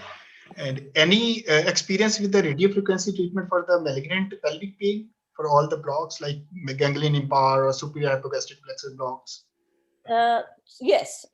I haven't done it for malignant. As I said, it's the same issue like you guys have there, like the patient access to a pain doctor, or the doctor is treating the patient thinking of sending them to a pain doctor. Usually it's in a later stage of the cancer. So in fact, these days I'm in the process of establishing like a multidisciplinary cancer management, pain management service in our hospital. And my appeal to them is to have an earlier referral source. But if a person is very early in their course and they have a long life, my preference is to go with the radio frequency ablation. Just as Dr. Manocha said, when you do a chemical neurolysis, of course, the side effect possibility becomes a lot more. So I have done RFAs for my superior hypogastric plexus block. And what I do is I just go across the width of the vertebrae at L5S1 level to make 4 or 5 or 6 lesions in horizontally and a little caudal and cephaloid, because, as you know, the RFA lesion, the downside is it's a very small circumscribed lesions. That's the benefit of chemical neurolysis. It can spread a little farther, but with the RFA, and now there is a new RFA thing we have called Coolif RFA, where the lesion size is a little bigger. So yes, I have done that. Thank you, Dr. Thakur, for enlightening us with the malignant pelvic pain. I think we'll close the session for today, and panel discussion will follow. Thank you. Thank you so much. Yeah. Thank you, Dr. Rajbala ma'am, for an enlightening talk. And I also thank the revered chairpersons for giving us valuable inputs and for the smooth conduct of the session. We now move on to the last session, the panel discussion. The topic for which is interventional cancer pain an optional alternative or a natural indication? I invite our esteemed chairpersons, Professor Lakesh K. Anand, Professor Kajal Jain, and Professor Indu Sen. Professor Lakesh Anand, Department of Anesthesia and Intensive Care, GMC at Chandigarh, has several national and international publications to his credit. Sir is an AHA, BLS, ACLS instructor and has conducted several workshops and courses, and his areas of interest are airway management, critical care, and trauma anesthesia. Professor Kajal Jain, Department of Anesthesia and Intensive Care, PGIM Chandigarh, has vast experience in labor analgesia, obstetric anesthesia, trauma, and ICU. She has several national and international publications, book chapters, and awards to her credit. Professor Indu Sen, Department of Anesthesia and Intensive Care, PGIM Chandigarh, has several publications, book chapters to her credit. She is an executive member of IAPL, AHP, BLS, ACLS, and FCCS instructor. I welcome you all. Please introduce the moderator and the panelists for the panel discussion. Thank you. Good evening, everybody. So we have come to the last session today, and moderator for this interesting panel discussion is Dr. Vanita Ahuja. She is professor in Government Medical College and Hospital, Chandigarh. And Vanita is a life member of various societies. She has been a guest faculty to various zonal and national conferences. And she has got the Best Reviewer Award in 2016 for the ISA IJ Indian Journal of Anesthesia. And she is author and co-author for several best papers, more than 50 publications. Dr. Vanita, please. We are already late, so we won't come into this. Please start the panel discussion and introduce the panelists.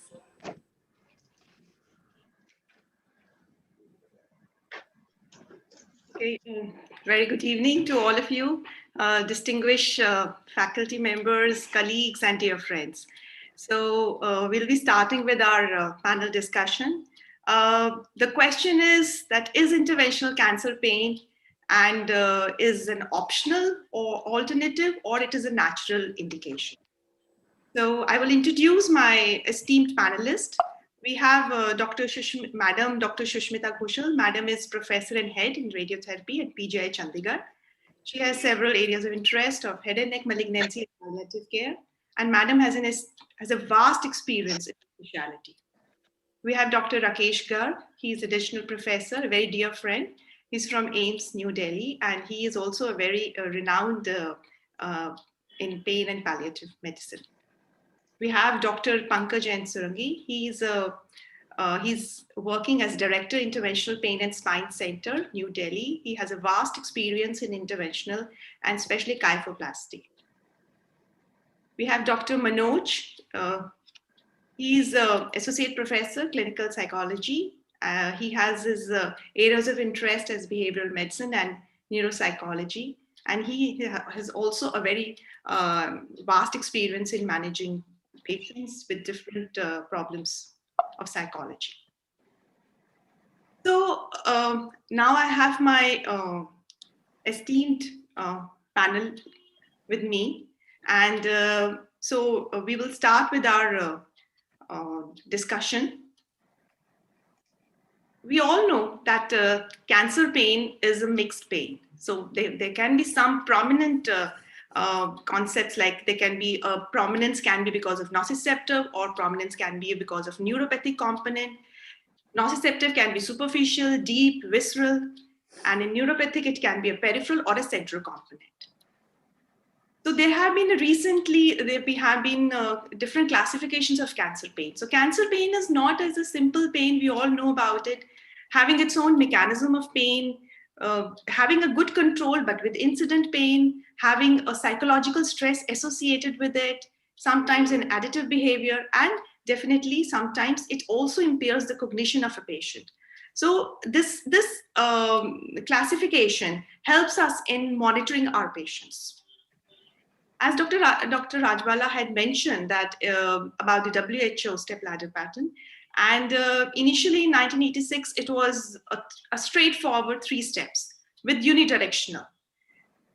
But now, after 1 decade, after realizing the problems of this 3 stepladder pattern of WHO, they have come up with a bidirectional, like you can go up and down the ladder depending upon the intensity of pain. And here comes the role of the invasive and the minimum invasive treatments that we've been talking throughout this entire CME. So this gives a much more flexibility to the physician, to the oncologist, to the pain physician, to give a choice to the patient, like when do they need the intervention. Recently, there has been a publication in Journal of Pain Research where they talk about this, this multimodal trolley approach. So that is basically depending upon this intensity, pathophysiology, complexity, comorbidity, and the time. So you can see that there are multiple drawers, and these drawers can be multiple drawers can be used, opened simultaneously. And, we can, offer them different modalities at the same time. So they go hand in hand, they go in the same synchronization.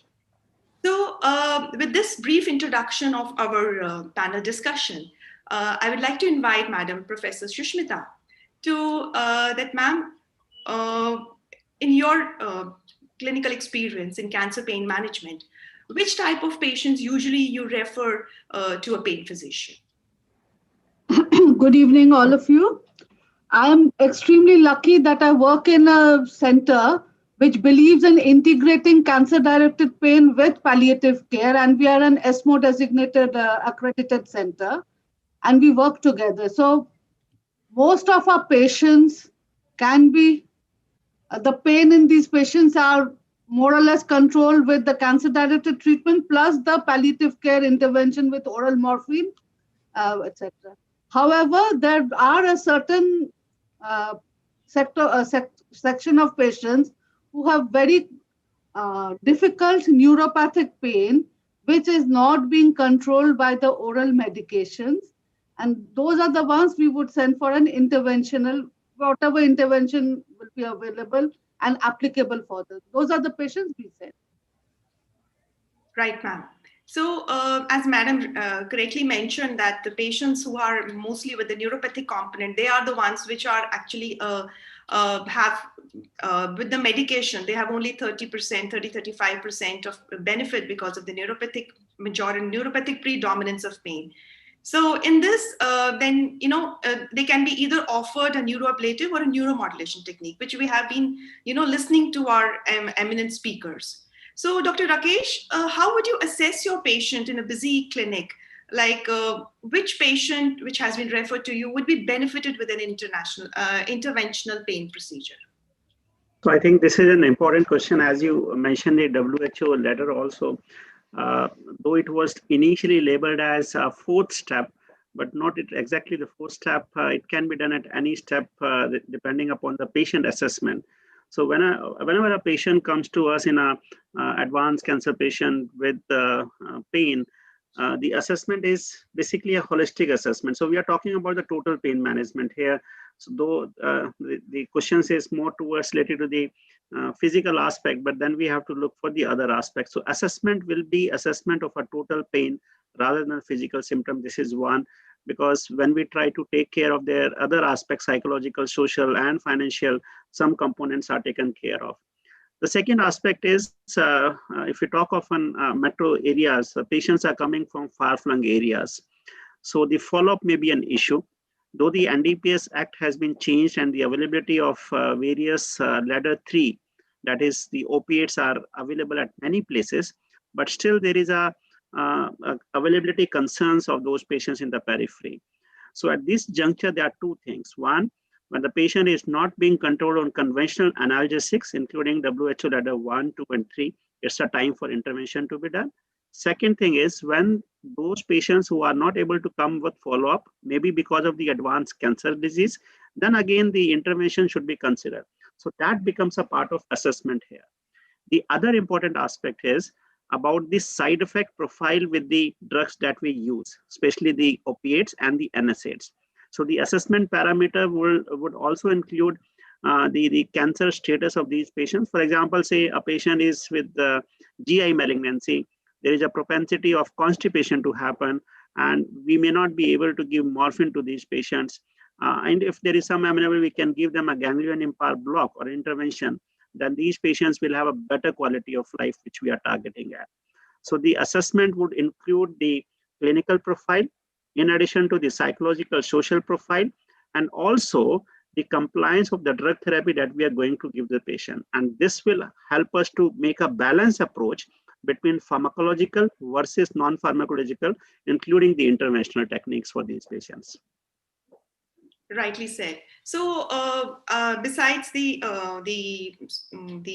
health, the psychosocial, all these parameters, you will be, using them with the assessment of pain, and as you rightly said about the, using the symptoms also along, not only pain but other symptoms as well, like it's mentioned here also, that you can have an objective criteria of follow-up of these patients. Plus, for neuropathic, you can use the different type of scales which are available, like Pain Detect and Lance and DN4 questionnaire. So very rightly said, Dr. Rakesh. Dr. Pankaj, I would like to know that how do you maintain the record keeping and especially the consent in this era, where whenever you are explaining an interventional pain procedure, and how would you, take the consent for these patients, and how would you, counsel them for it? Yeah, so Dr. Vanita, this is a very important aspect of this interventional pain procedure before taking the patient for interventions. So apart from the routine components of the consent form, like we have what are the risks associated with the intervention procedure, what are the benefits, how much benefit that we have to explain to the patient. Apart from that, when we discuss about the components, another component is what is the alternative available, and if the patient doesn't opt for this intervention procedure, and the patient goes for some alternative treatment for that management of his or her pain. So what are the benefits, what are the risks with that, avoiding this intervention pain procedure? So these are the routine the components of any consent form that we take for any intervention pain procedure. But apart from that, for pain in the cancer patient, so we have some challenges. Definitely we have, like most of the time what happens that when the patient comes with the cancer, a lot of time we have seen that patients, they are not aware that what they are suffering from. And a lot of times that the relatives of the patient, they request you that do not disclose that patient is suffering from cancer. So this is one of the challenges we see while discussing with the management plan with the patient. So I think we must respect that whatever the patient's relatives want, we must respect that, and we can use some other word instead of using the cancer. We can just tell them that you are suffering from some illnesses there, some pathology is there, that we can take care while taking the consent with the patient. Apart from that, we also, another challenge which is that we are not treating a cancer. We are not treating the main pathology. We are taking care of the pain in the cancer patient. So this may progress further. So whenever we are explaining the benefits of this intervention procedure, we must explain them to the relatives that as the disease progresses, new pain may occur. So in that cases, we may have to go for another intervention for the new onset of the pain. So that also we have to take a concern along with that. And third, another important clinical aspect and the practical aspect is the life aspect. Most of the time, patients or the patient relatives, they are not aware that what is the expectancy of the patient, life expectancy of the patient, how much the patient is going to survive. Now, at this moment, if we go for the intervention pain procedure, we must know what is the life expectancy of the patient and whether the patient or the relative, they are aware of this thing or not. Because whatever, if you do the intervention pain procedure and the patient succumb to some his or her own illness, this may fall back on you also. So you must understand that patient or the relative, they are aware of this thing or not. If they are not aware, it is always better to discuss with the oncologist or ask them to discuss with the oncologist before taking the patient for the intervention pain procedures. So these are the few challenges which we have to face when dealing with the pain in the cancer patients. Yes, absolutely correct, Dr. Pankaj. And moreover, for the audience, you can refer to this ISSP Uniform Consent Form for Interventional Pain Procedure, which is freely available and which has been provided by the society. It covers almost majority of the points. You can incorporate as per your patient, like Dr. Pankaj mentioned, that what are the risks, what are the benefits. You can document them and take consent, and also take this pre-procedural checklist. So that will be helping you in a objective way. So we will take our first case for the evening. So we have a 45-year-old male patient, and he's suffering from a non-small cell carcinoma lung with liver metastasis. He's received chemotherapy and is on tablet morphine, 60 mg state release per day, tablet paracetamol, ibuprofen, and the pain was fairly controlled with this, and patient was having a good quality of life. But then, since 1 month, the patient is and the pain intensity, and it is more on the left side of the chest, in the mid part of the chest. Patient says it's continuous, but sometimes it's radiating, and sometimes he feels it's as if a constricting type of pain, which increases more so on the movement, deep breathing, and at night. So night time, he says it's the worst, and in the early morning. So during the follow-up, he was the dose of morphine was increased, and he was put on pregabalin and nortriptamol. Gradually, the dose was increased, but now patient is saying that from the few days he's having no relief with this current medication, and the morphine has in fact increased considerably, and he is like feeling that he's mostly drowsy or he's having more pain. So these are the only two phases that the patient is feeling at the moment. And I would like to know from Madam, Dr. Professor Shushmita, that ma'am, what can we do for this now poor quality of life that he's having and is not able to tolerate constipation and drowsiness? Though he has a good functional outcome earlier, but now because of this, titration, he's not able to, maintain his day-to-day routine work.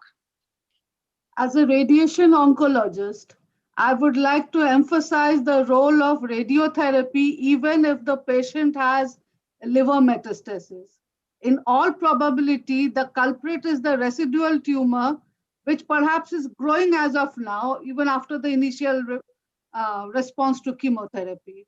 I would first get a CT scan done, see the extent of the disease, and definitely give a short course of palliative radiation, which will, to certain degree, help in reducing the obstruction, improve the cough, and definitely it works wonders for the pain. However, even after that, if the pain is not adequately controlled or the morphine is, then perhaps I will ask one of my colleagues in intervention to have a look and give some suggestions.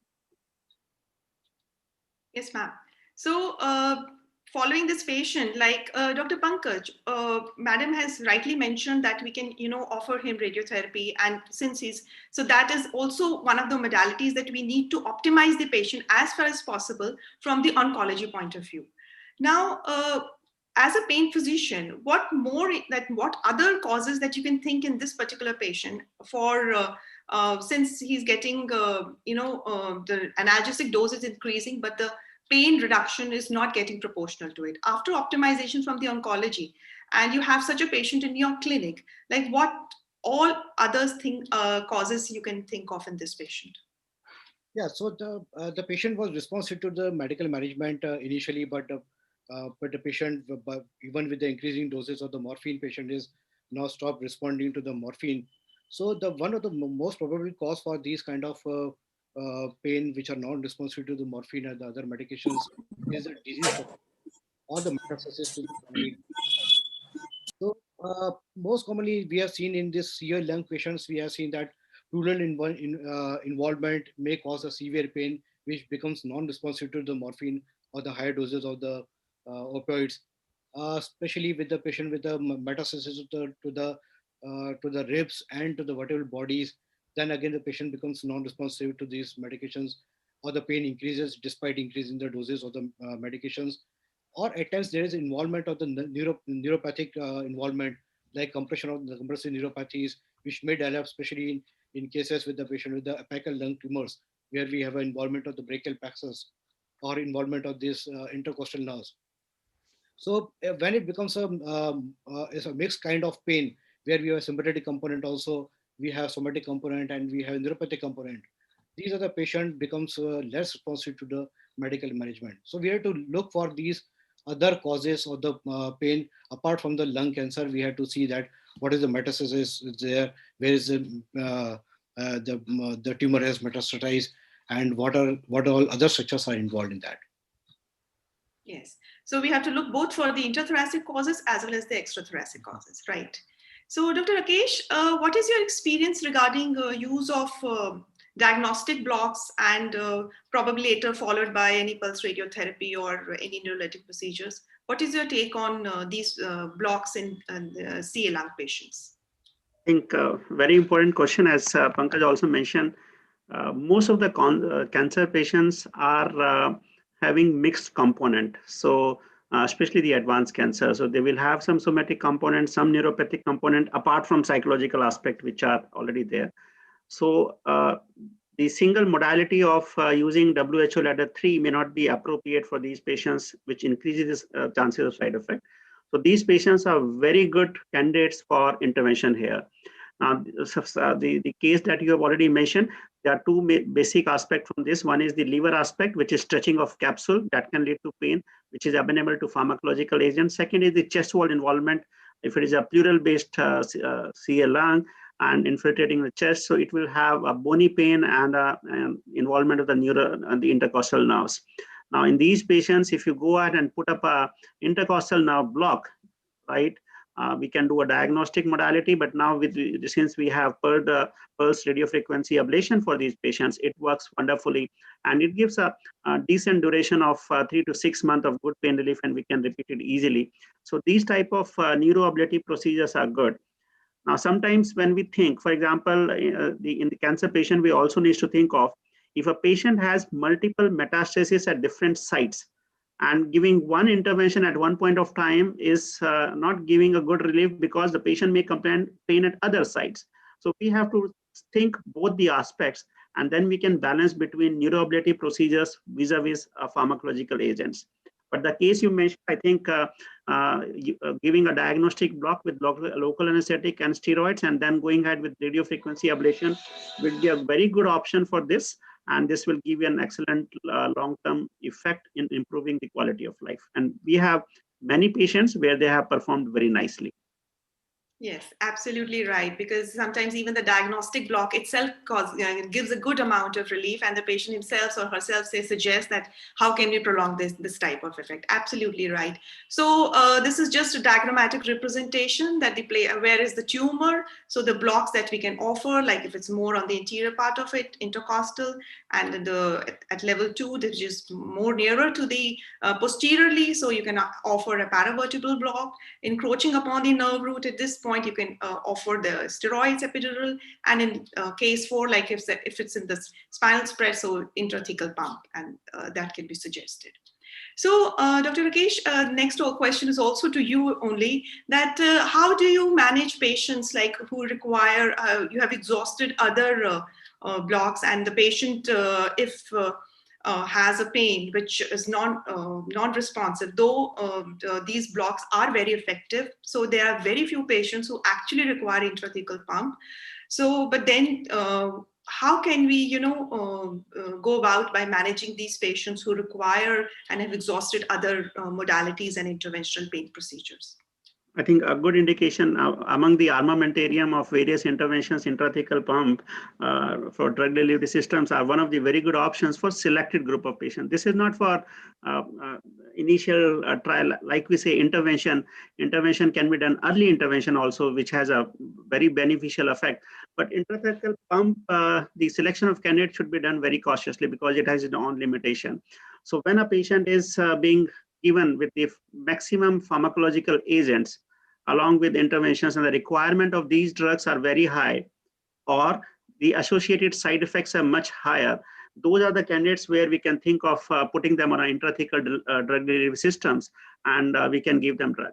But remember that intrathecal pump implantation is a costly procedure. It is associated with surgical intervention. It has some limitation. So the selection of patients should be appropriate, and that selection is again based on something called the trial of the pump.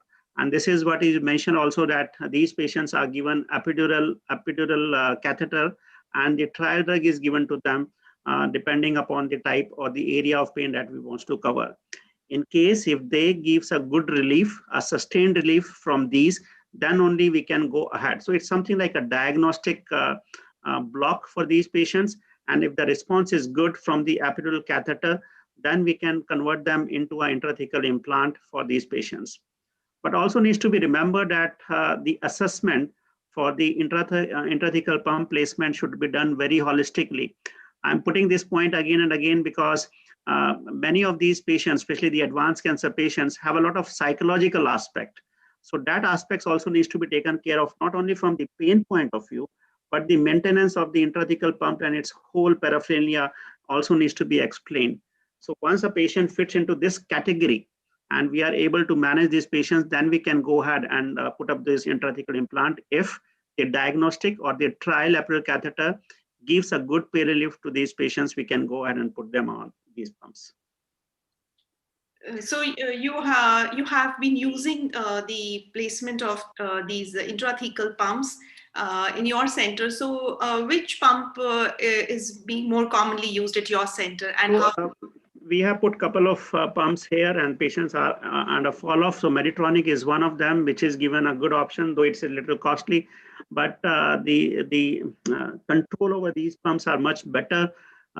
They gives the desired amount of drugs which can be managed easily, and they're available also with us. So we are using these pumps for giving the intrathecal drug, which is primarily the morphine in majority of patients, but at times the other drugs has also been used for this, which includes fentanyl and a couple of newer agents like dexmedetomidine and clonidine are also mentioned, though I do not have an experience for them. But these are also found to be a good agent for giving through these intrathecal pump implants also. Okay. Thank you, Dr. Rakesh, for elaborating on this point.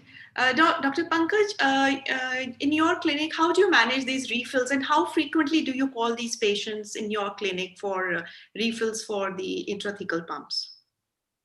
So, Dr. Vanita, I would like to mention here also that basically, as you know, that these are very costly affairs with the intrathecal pumps. So most of the time it is not feasible, even if the patient is the correct means a perfect indication for this intrathecal pumps. But most of the time patients, they do not opt for these intrathecal pumps because of the cost. And that is also not covered because since I'm sitting in a private institute, I'm having private practice. So most of the time these things are not covered under insurance, and it becomes a very costly affair for them. So usually what I do is I manage these kind of, if you have to go for the neuraxial blockages, in those cases, I usually see the life expectancy of the patient.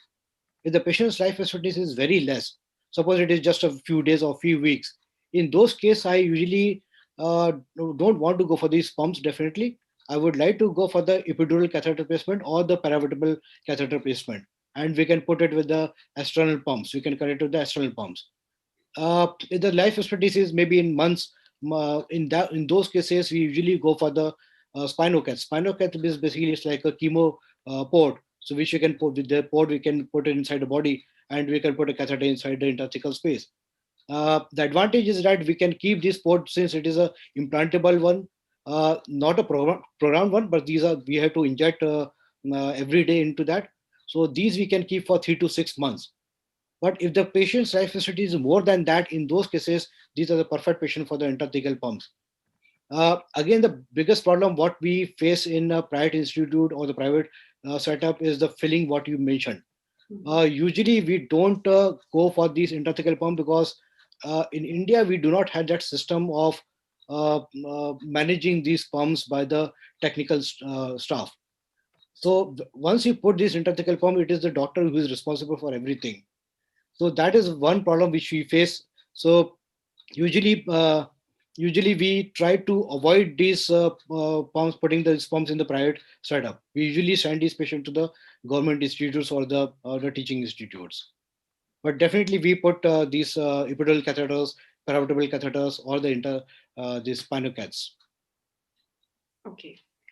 Okay, Dr. Pankaj, thank you for enlightening that there are, besides the indications, there are other limitations when we are managing these patients, which include the financial cost, which is very, very, is a big socio-economic problem in our country. But then, yes, as you rightly mentioned, still they should not be denied of pain relief, which you try to, give them with the epidural catheters. Ma'am, after managing this patient by Dr. Rakesh and Dr. Pankaj, the patient has a pain-free period. But then after 1 year, again, the patient presents in your clinic, in your OPD, and there is a problem of recurrent pleural effusion on the same side, on the left side. But the patient has now an expected survival of only a few months. So what we can, as from your point of view, what can be offered for this malignant pleural effusion, recurrent malignant pleural effusion? Our general practice is first we assess the patient for metastasis at any other sites. Now you mentioned at the beginning this patient had a liver metastasis.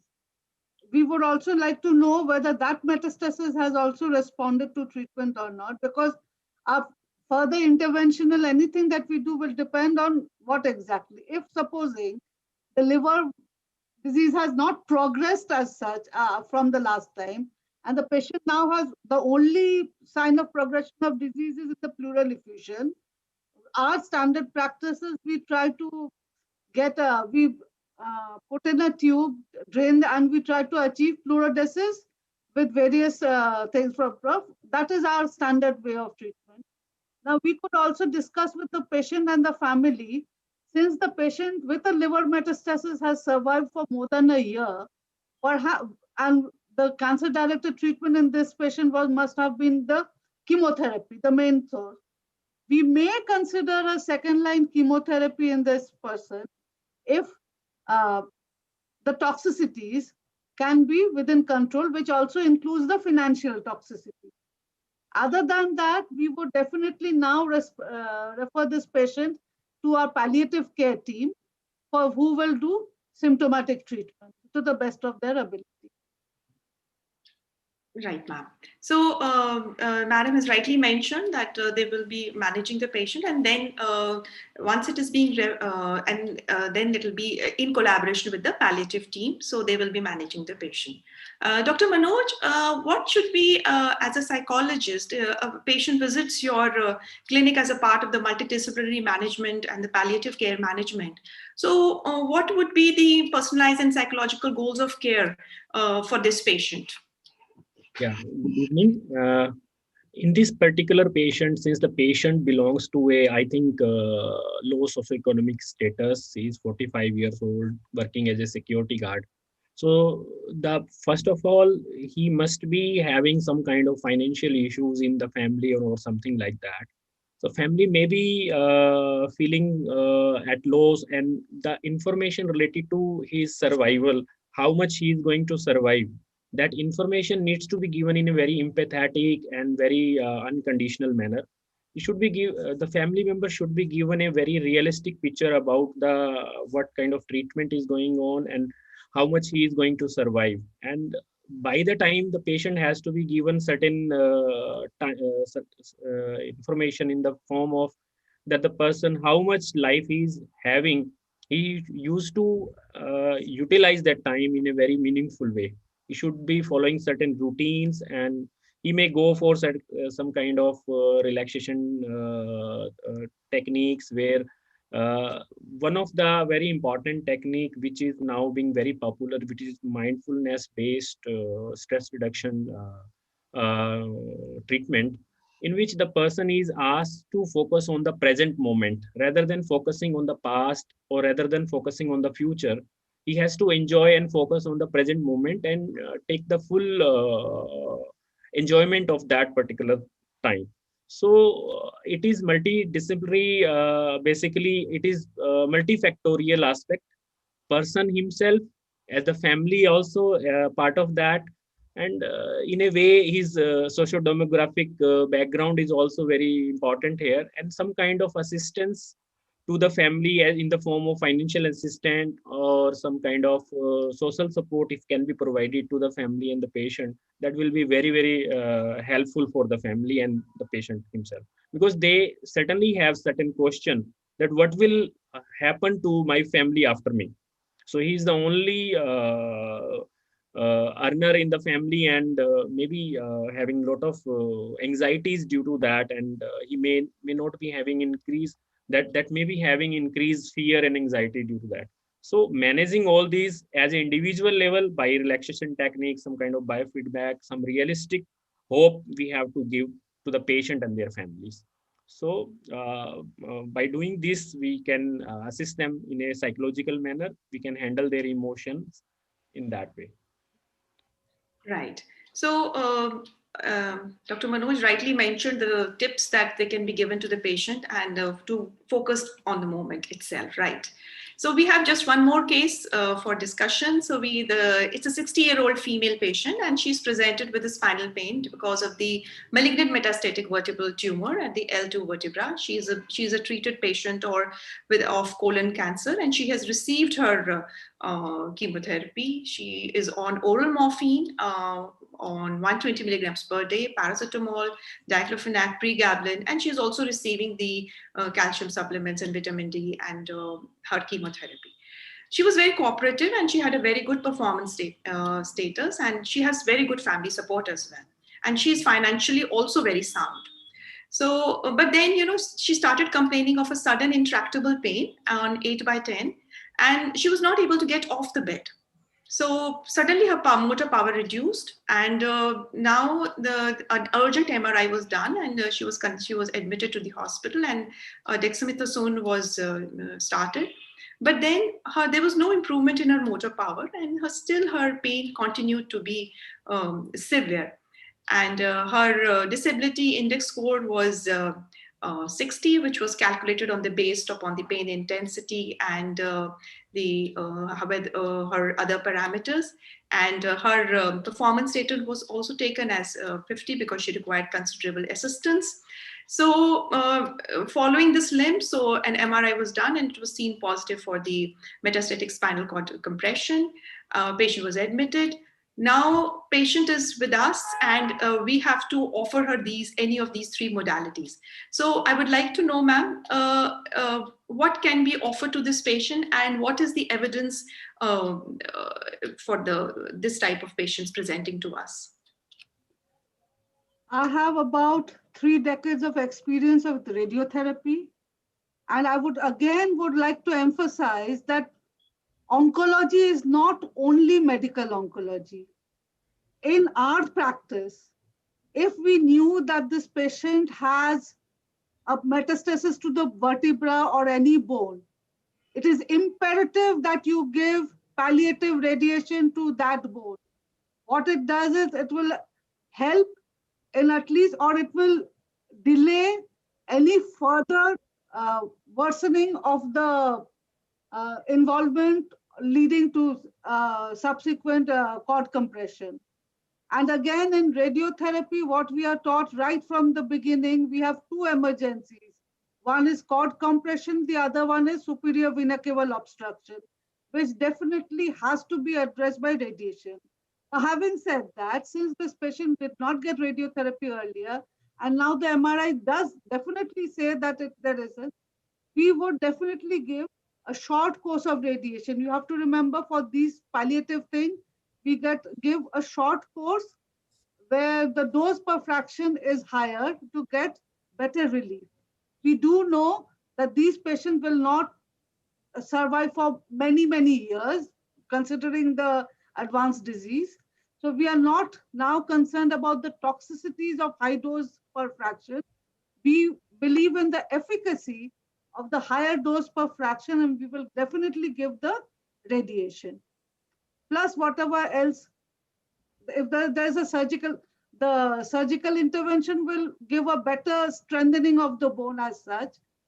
And so whatever, if it is available, if it can be done, if the technology is also available, it is not always universally available. So that can be done, but I will definitely put radiotherapy as one of the important management armamentarium in this patient. So ma'am, this is a single vertebra involvement. So would you like to have the patient posted for surgery if there is the patient is fit for tolerating the anesthesia and the surgery, and then followed by radiotherapy? See, in our general practice, we are not a cancer hospital. Okay, we are a tertiary care hospital. Cancer is not the topmost candidate. Secondly, when we are dealing with surgeons, if they are not the kind of surgeon who want to do kyphoplasty day in and day out, for them, it is much more rewarding doing a surgery for something else rather than kyphoplasty. If you have a dedicated team, I would have no objection. But I will not have the patient running from pillar to post just in order to get a surgery date for it. If it can be smoothly organized by a dedicated team, definitely go, followed by post-op radiation. However, if surgery is not being considered, radiotherapy definitely needs to be considered. Yes, ma'am. Absolutely, absolutely, ma'am. Absolutely, you told the ground reality in the in these certain situations. And another thing is that we can refer the algorithm for an objective viewpoint that how much will be the predicted survival in these patients depending upon the general condition, the number of extraspinal metastases, and the where is the primary tumor and how many spinal are involved. So, Dr. Pankaj, Madam has rightly said, now this patient is, affordability is there. There is no issues with the affordability. And the patients, they want that, since it's a single level and they are being referred to you for any intervention like kyphoplasty, would you like to, how will you, and the patient, how will you go and proceed for the procedure for this patient? Dr. Vinita, this patient, if you talk about this patient is having a motor loss also. 2/5, you mentioned that. So that means there's a severe cord compression is there.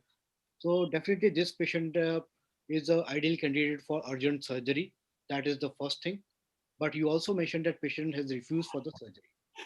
Now, in that case, patient is having severe pain. Patient is not able to sit also. Patient is not able to turn.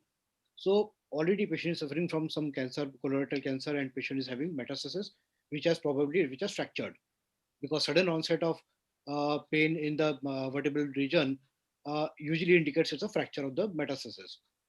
So in this case, patient has refused for the surgery. Patient is in severe pain. I would definitely like to go for the vertebroplasty. In this case, not a kyphoplasty, but a vertebroplasty. Why I'm saying not a kyphoplasty? Because when we go for the kyphoplasty, we have to inject a balloon inside. We have to inflate the balloon. Now, balloon inflation inside the metastatic vertebra, that will still increase the space of this vertebra. Already the cord is compromised, so we don't want to increase any space over there. So in that case, I would like to go for the vertebroplasty instead of kyphoplasty. The advantage of the vertebroplasty in this patient is that we can also call it as a palliative intervention, because the patient is in severe pain. Maybe life expectancy is not much. In those cases, we are not worried about much of the neurological deficit, which is already there. So in this case, we want to get the pain relief as soon as possible. Radiotherapy is definitely one of the choice that Madam already mentioned about radiotherapy. Radiotherapy and vertebroplasty, the cement what we inject, they do not interfere with each other. So even if the patient is in severe pain, we can immediately go for the vertebroplasty. We can give the immediate pain relief to the patient. We can stabilize the spine, and then we can go ahead with the radiotherapy also. So that option we definitely have. Right. So, Dr. Pankaj, would you like to share your video, or would you like to share some? Sure. I'll just share one video with you. Yes.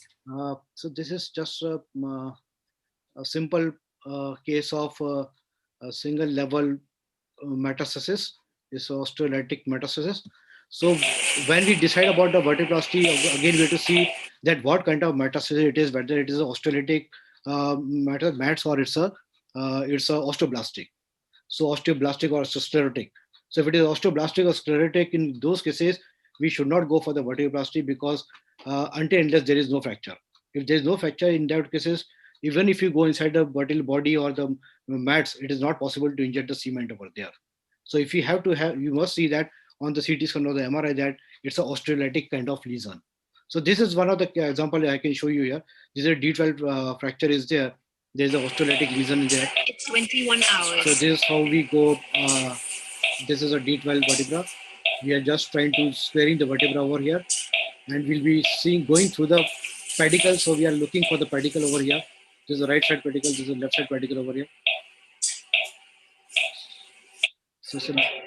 So usually I go unipedicle approach, and I just target the osteolytic lesion. So once we have identified the osteolytic lesion on the CT scan, then we know where is the osteolytic lesion line.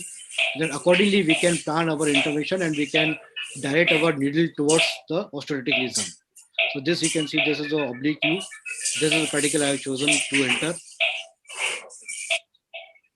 This is the 22 gauge needle through which we just go to the periosteum, we just inject local anesthetic just to anesthetize this entire track of this needle. Once that is done, then we have to go with this 8 gauge or 11 gauge of trocar. Again, we are choosing this same pedicle. So that's the unipedicle approach. This is here we have to confirm that before reaching our vertebral body, we should not cause the medial border of the pedicle. That is the most important point of the. Now you can see here we just entered the vertebral body over here, and you can see there is a lytic lesion over here. So you can see there here there's a big lytic lesion over here. So this is what we are going to target. We are not going to fill the entire vertebral body in this case. That is good for your compression fracture where we have a osteoporotic compression fracture. But in such cases with the metastasis, in those cases, there is no need to fill the entire body. We just had to target the lytic lesion over there. So this is what we are going to do. So this is how we are going. I'm just taking it fast forward. So now you can see this. I've reached this osteolytic lesion over there. I remove the sterate over there, and we start injecting the cement into the lytic lesion.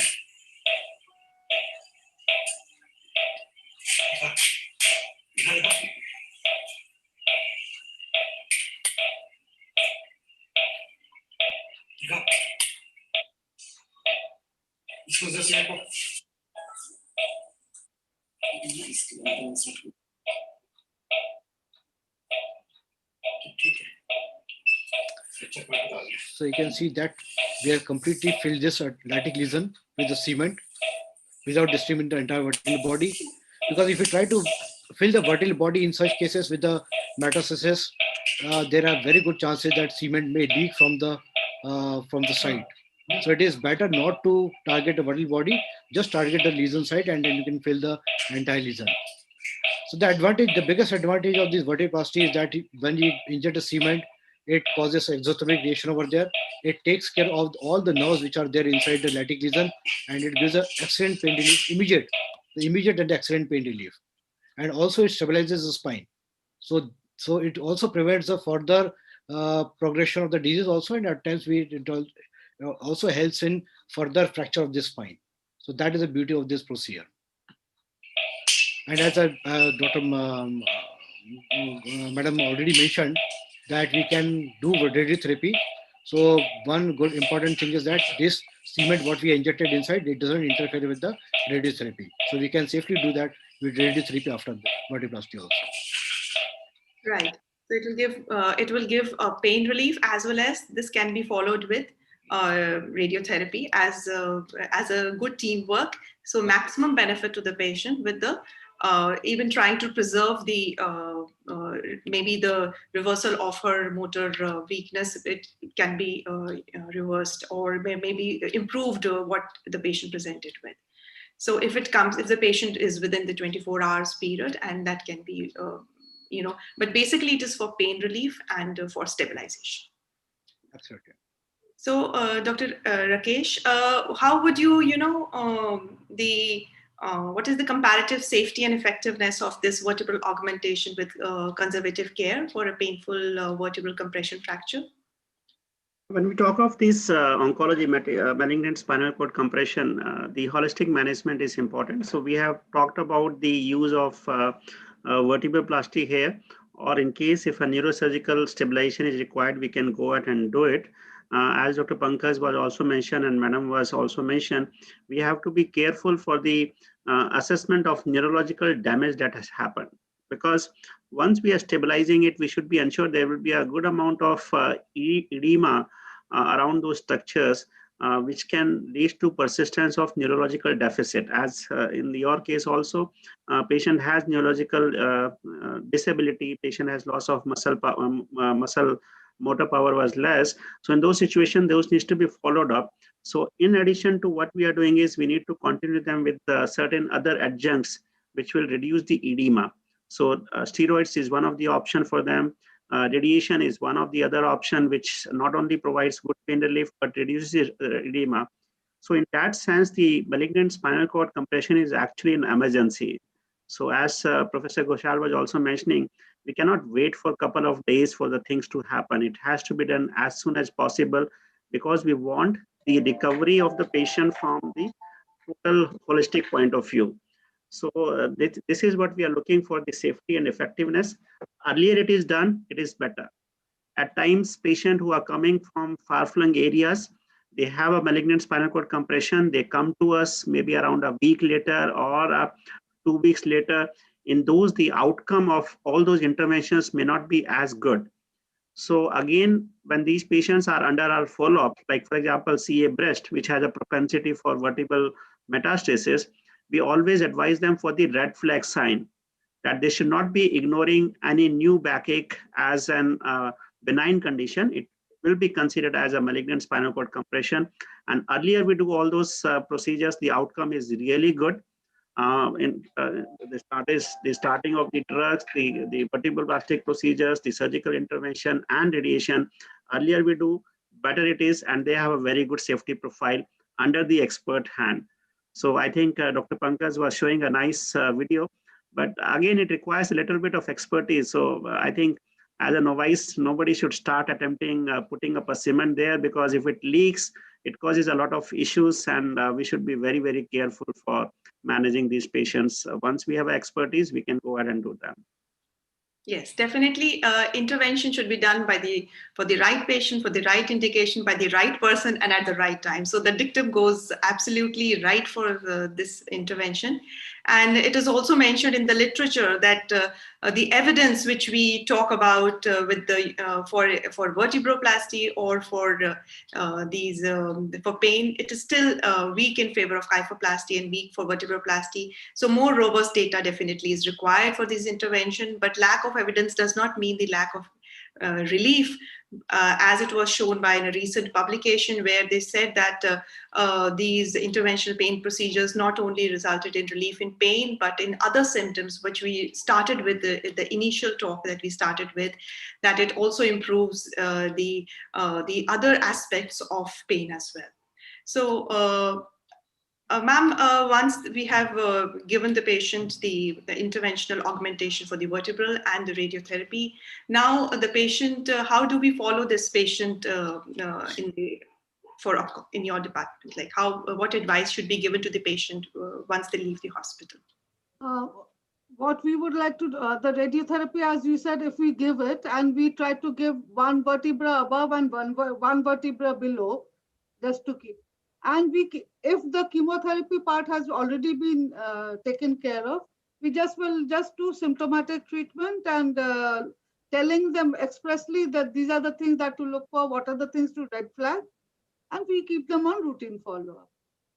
Beyond that, I don't think we have much to do after the radiotherapy has been given. But however, all our patients are advised to come strictly for even during COVID era, at least teleconsultation is must for all such patients. We just can't let them loose in the society because we don't have a primary care physician to take care of them. So, and even when they come from outside, when most people, but if you've been to PGI, then the local doctors also, they just don't touch the patient. So they have to come for follow-up and be kept on follow-up and seeing how the patient behaves and the disease behaves actually. We do the rest of the thing. Right. Thank you, ma'am. Right. Absolutely right, ma'am. So we are almost at the end of our panel. So Dr. Manoj, how could you, what will be the existential and the spiritual suffering and the, what can be suggested to the patient and the caregivers, like what else can be done for for coping skills for this patient? Yeah, definitely this existential crisis occurs when the person comes to know about that. Basically, it is loss of someone in the family, loved one, and sometimes there's some kind of guilt feeling about something they have done wrong, or sometimes the person comes to know about that he is going to die. So such kind of existential crisis arises in the individuals. And how to deal with these existential crises, this is basically sometimes we need to have some kind of spiritual teachings into this, because so many people used to carry certain kind of religious beliefs with them, and there are certain theories, certain you can say Gita has given a very beautiful way of dealing with such kind of sufferings. And in that in Saloka they have mentioned that it is not you, and you have to do your karma only, and do not think about the results. And as well as when the Arjuna was there in battlefield, and he has a lot of queries and questions related to his near relatives who are going to die. So Krishna used to tell him, he in a way he does the thinking process altered, and even though he was not satisfied, the later finally he has to show his Virat Roop, where he could understand that it is not me who is handling all of these things. It is the some power is there, some natural power is there who is giving birth and death to anybody. So it is not in my control, and whatever in my hand is to do whatever I have remaining constant strength and abilities to give my maximum into that, right? So these kind of techniques are being used sometimes, and it depends upon the person cultural belief how they follow up all these beliefs. In other way, you can say that certain kind of relaxation techniques, and as I mentioned, mindful based relaxation techniques, and as well as CBT has very promising role in that. And acceptance and commitment therapy, basically accepting the what is being there. You don't have any control over it, but you just to have to accept, and when you start accepting the things, your sufferings are reduced at significant level. So there is a constant dilemma and constant argument within the self, that why it is happening to me, what I have done wrong, and why it is happening to me. So these questions are handled by me by saying that it is not only you in this world is who is suffering. There are plenty of people, and in fact many people are suffering in a way, one way or the other way. So sometimes they carry the some kind of cultural belief in a way that this disease is due to the something I have done wrong, मेरे wrong karma है जिसकी वजह से आज मुझे ये problem हुई है. So sometimes it is the religious teachings where comes into play, and to help them understand that it is not in your hand, it is basically the universe work like this. So these kind of existential crises are handled like this. And spiritual teaching, definitely, because we have, even in European countries also, church has so many methods to be applied, prayers has been done for them, and these are being regularly done in hospice care.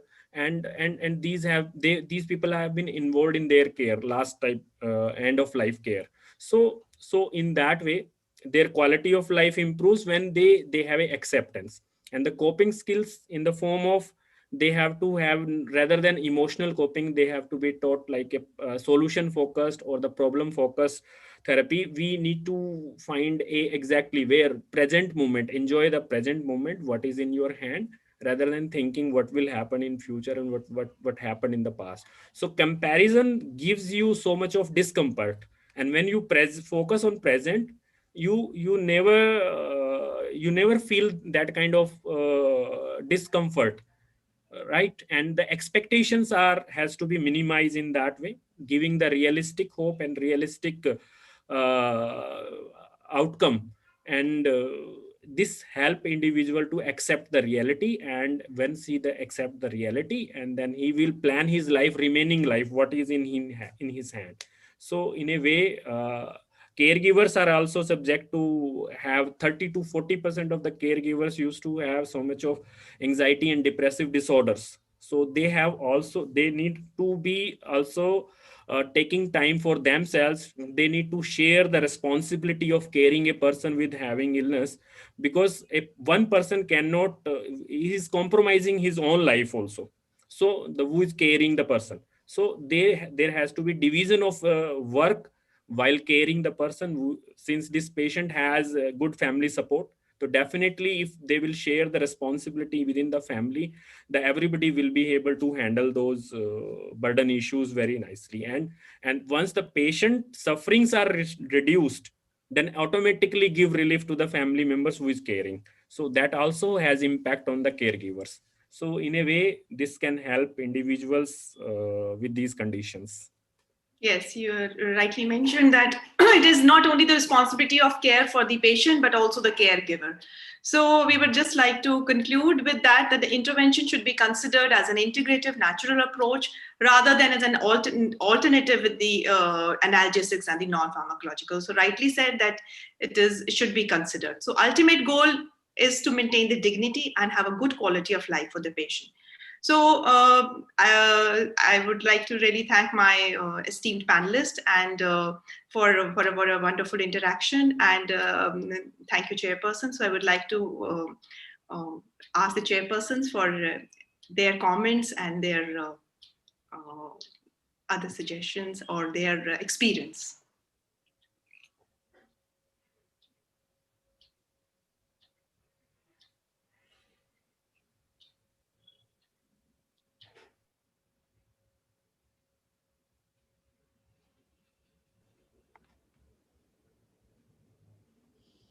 Okay, now I've been unmuted.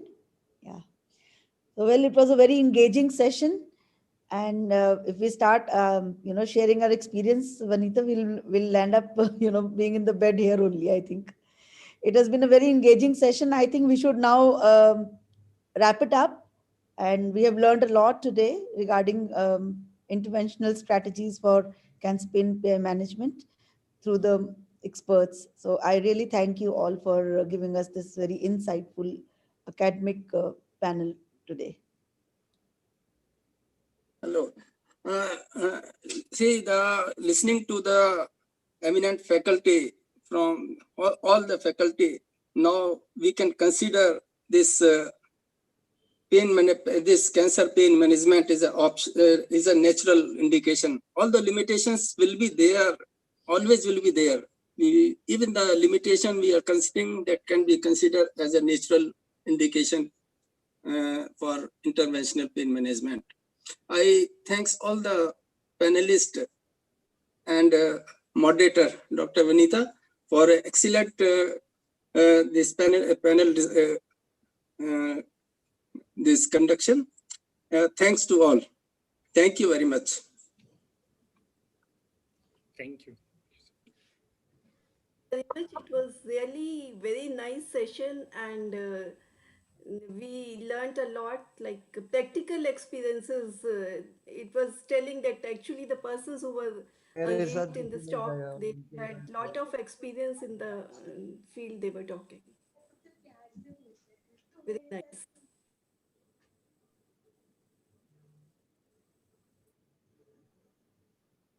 A good panel discussion is the heart of a good academic congregation. It was a sheer delight to watch such an engaging panel discussion. I thank the moderator, Dr. Vanita, and the panelists, Dr. Sushmita ma'am, Dr. Rakesh sir, Dr. Pankaj, and Dr. Manoj for such valuable inputs. Also, many thanks to the distinguished chairpersons. Just to mention, we have amongst us Dr. Sarita Singh, Professor KGMU University, Lucknow, and Dr. Praneet Sueri, Consultant in Anesthesia and Palliative Care, Hyderabad. Thank you, distinguished guests, for joining this meet. I now invite Professor Sukanya Mitra for the concluding remarks. Thank you, Pooja. So we have finally come to the end of the program today on interventional cancer pain management. And we have also encroached upon the dinner time. But it's my pleasant duty to propose a vote of thanks. First of all, I'm extremely grateful to all our speakers, panelists, chairpersons, and moderators. Without you, the program would have remained a dream.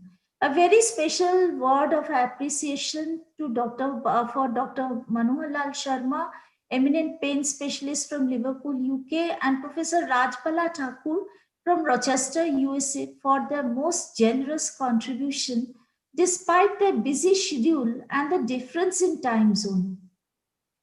I am also very obliged to Dr. Amod Manocha for sparing his busy time and being with us today. I'm thankful to all our panelists, Dr. Rakesh Garg, Dr. Pankaj Surange, Professor Sushmita Ghoshal, Dr. Manoj Kumar, who agreed to participate without any hesitation. Dr. Surange is a busy practitioner and also holds the dual role of Secretary Issp, and he has spared his valuable time in just with one phone call. I thank you, Dr. Surange, especially. I thank Professor Vanita Ahuja, who moderated the panel so well. Without her, this panel would not have been so engaging. I sincerely thank all the chairpersons for their valuable inputs and staying with us till the end of the session. Professor Batra, our president, is also our mentor, motivator, philosopher, and guide. Without him, these programs could not have happened. Thank you, sir, for always leading us from the front. Thanks a lot to all my colleagues for all your help. A special mention is due to Dr. Pooja, Dr. Subodh, Dr. Arush, Dr. Arvind, Dr. Arun, and Dr. Vignesh for setting up this virtual show and for arranging the logistics. Without them, this show would not have been possible, especially with a technologically challenged person like me. And last but not the least, I thank all those who have joined on with us online to participate in this program. The program was meant for you, and hence you only made it a success. And in the end of the day, I can only say cancer-related pain is like a huge, dark, thick cloud. However, I'm sure with all your help, we have been able to see the silver lining of this cloud. I thank you all. And with this, we come to the end of the session and we close the session. I hand over the mic to Dr. Pooja. Thank you, ma'am. So with this, we have come to an end of today's webinar. On behalf of Issp Chandigarh branch, I extend my thanks to distinguished senior faculty members, Professor Y.K. Batra, Professor Sukanya Mitra, chairpersons, speakers, colleagues, participants, and dear residents for joining us and making this meet a successful one. Special thanks to the team behind the screen, Dr. Subodh, Dr. Arush, Dr. Arvind, Dr. Arun, for making the conduct of webinar so smooth. I, Dr. Pooja Saxena, say good night, stay safe and stay happy. Thank you. Thank you. Thank you, ma'am. Thank you, ma'am. Thank you for a wonderful academic event. Thank you so much. Thank you. Thank you, ma'am. Thank you, Dr. Rakesh. Thank you, sir.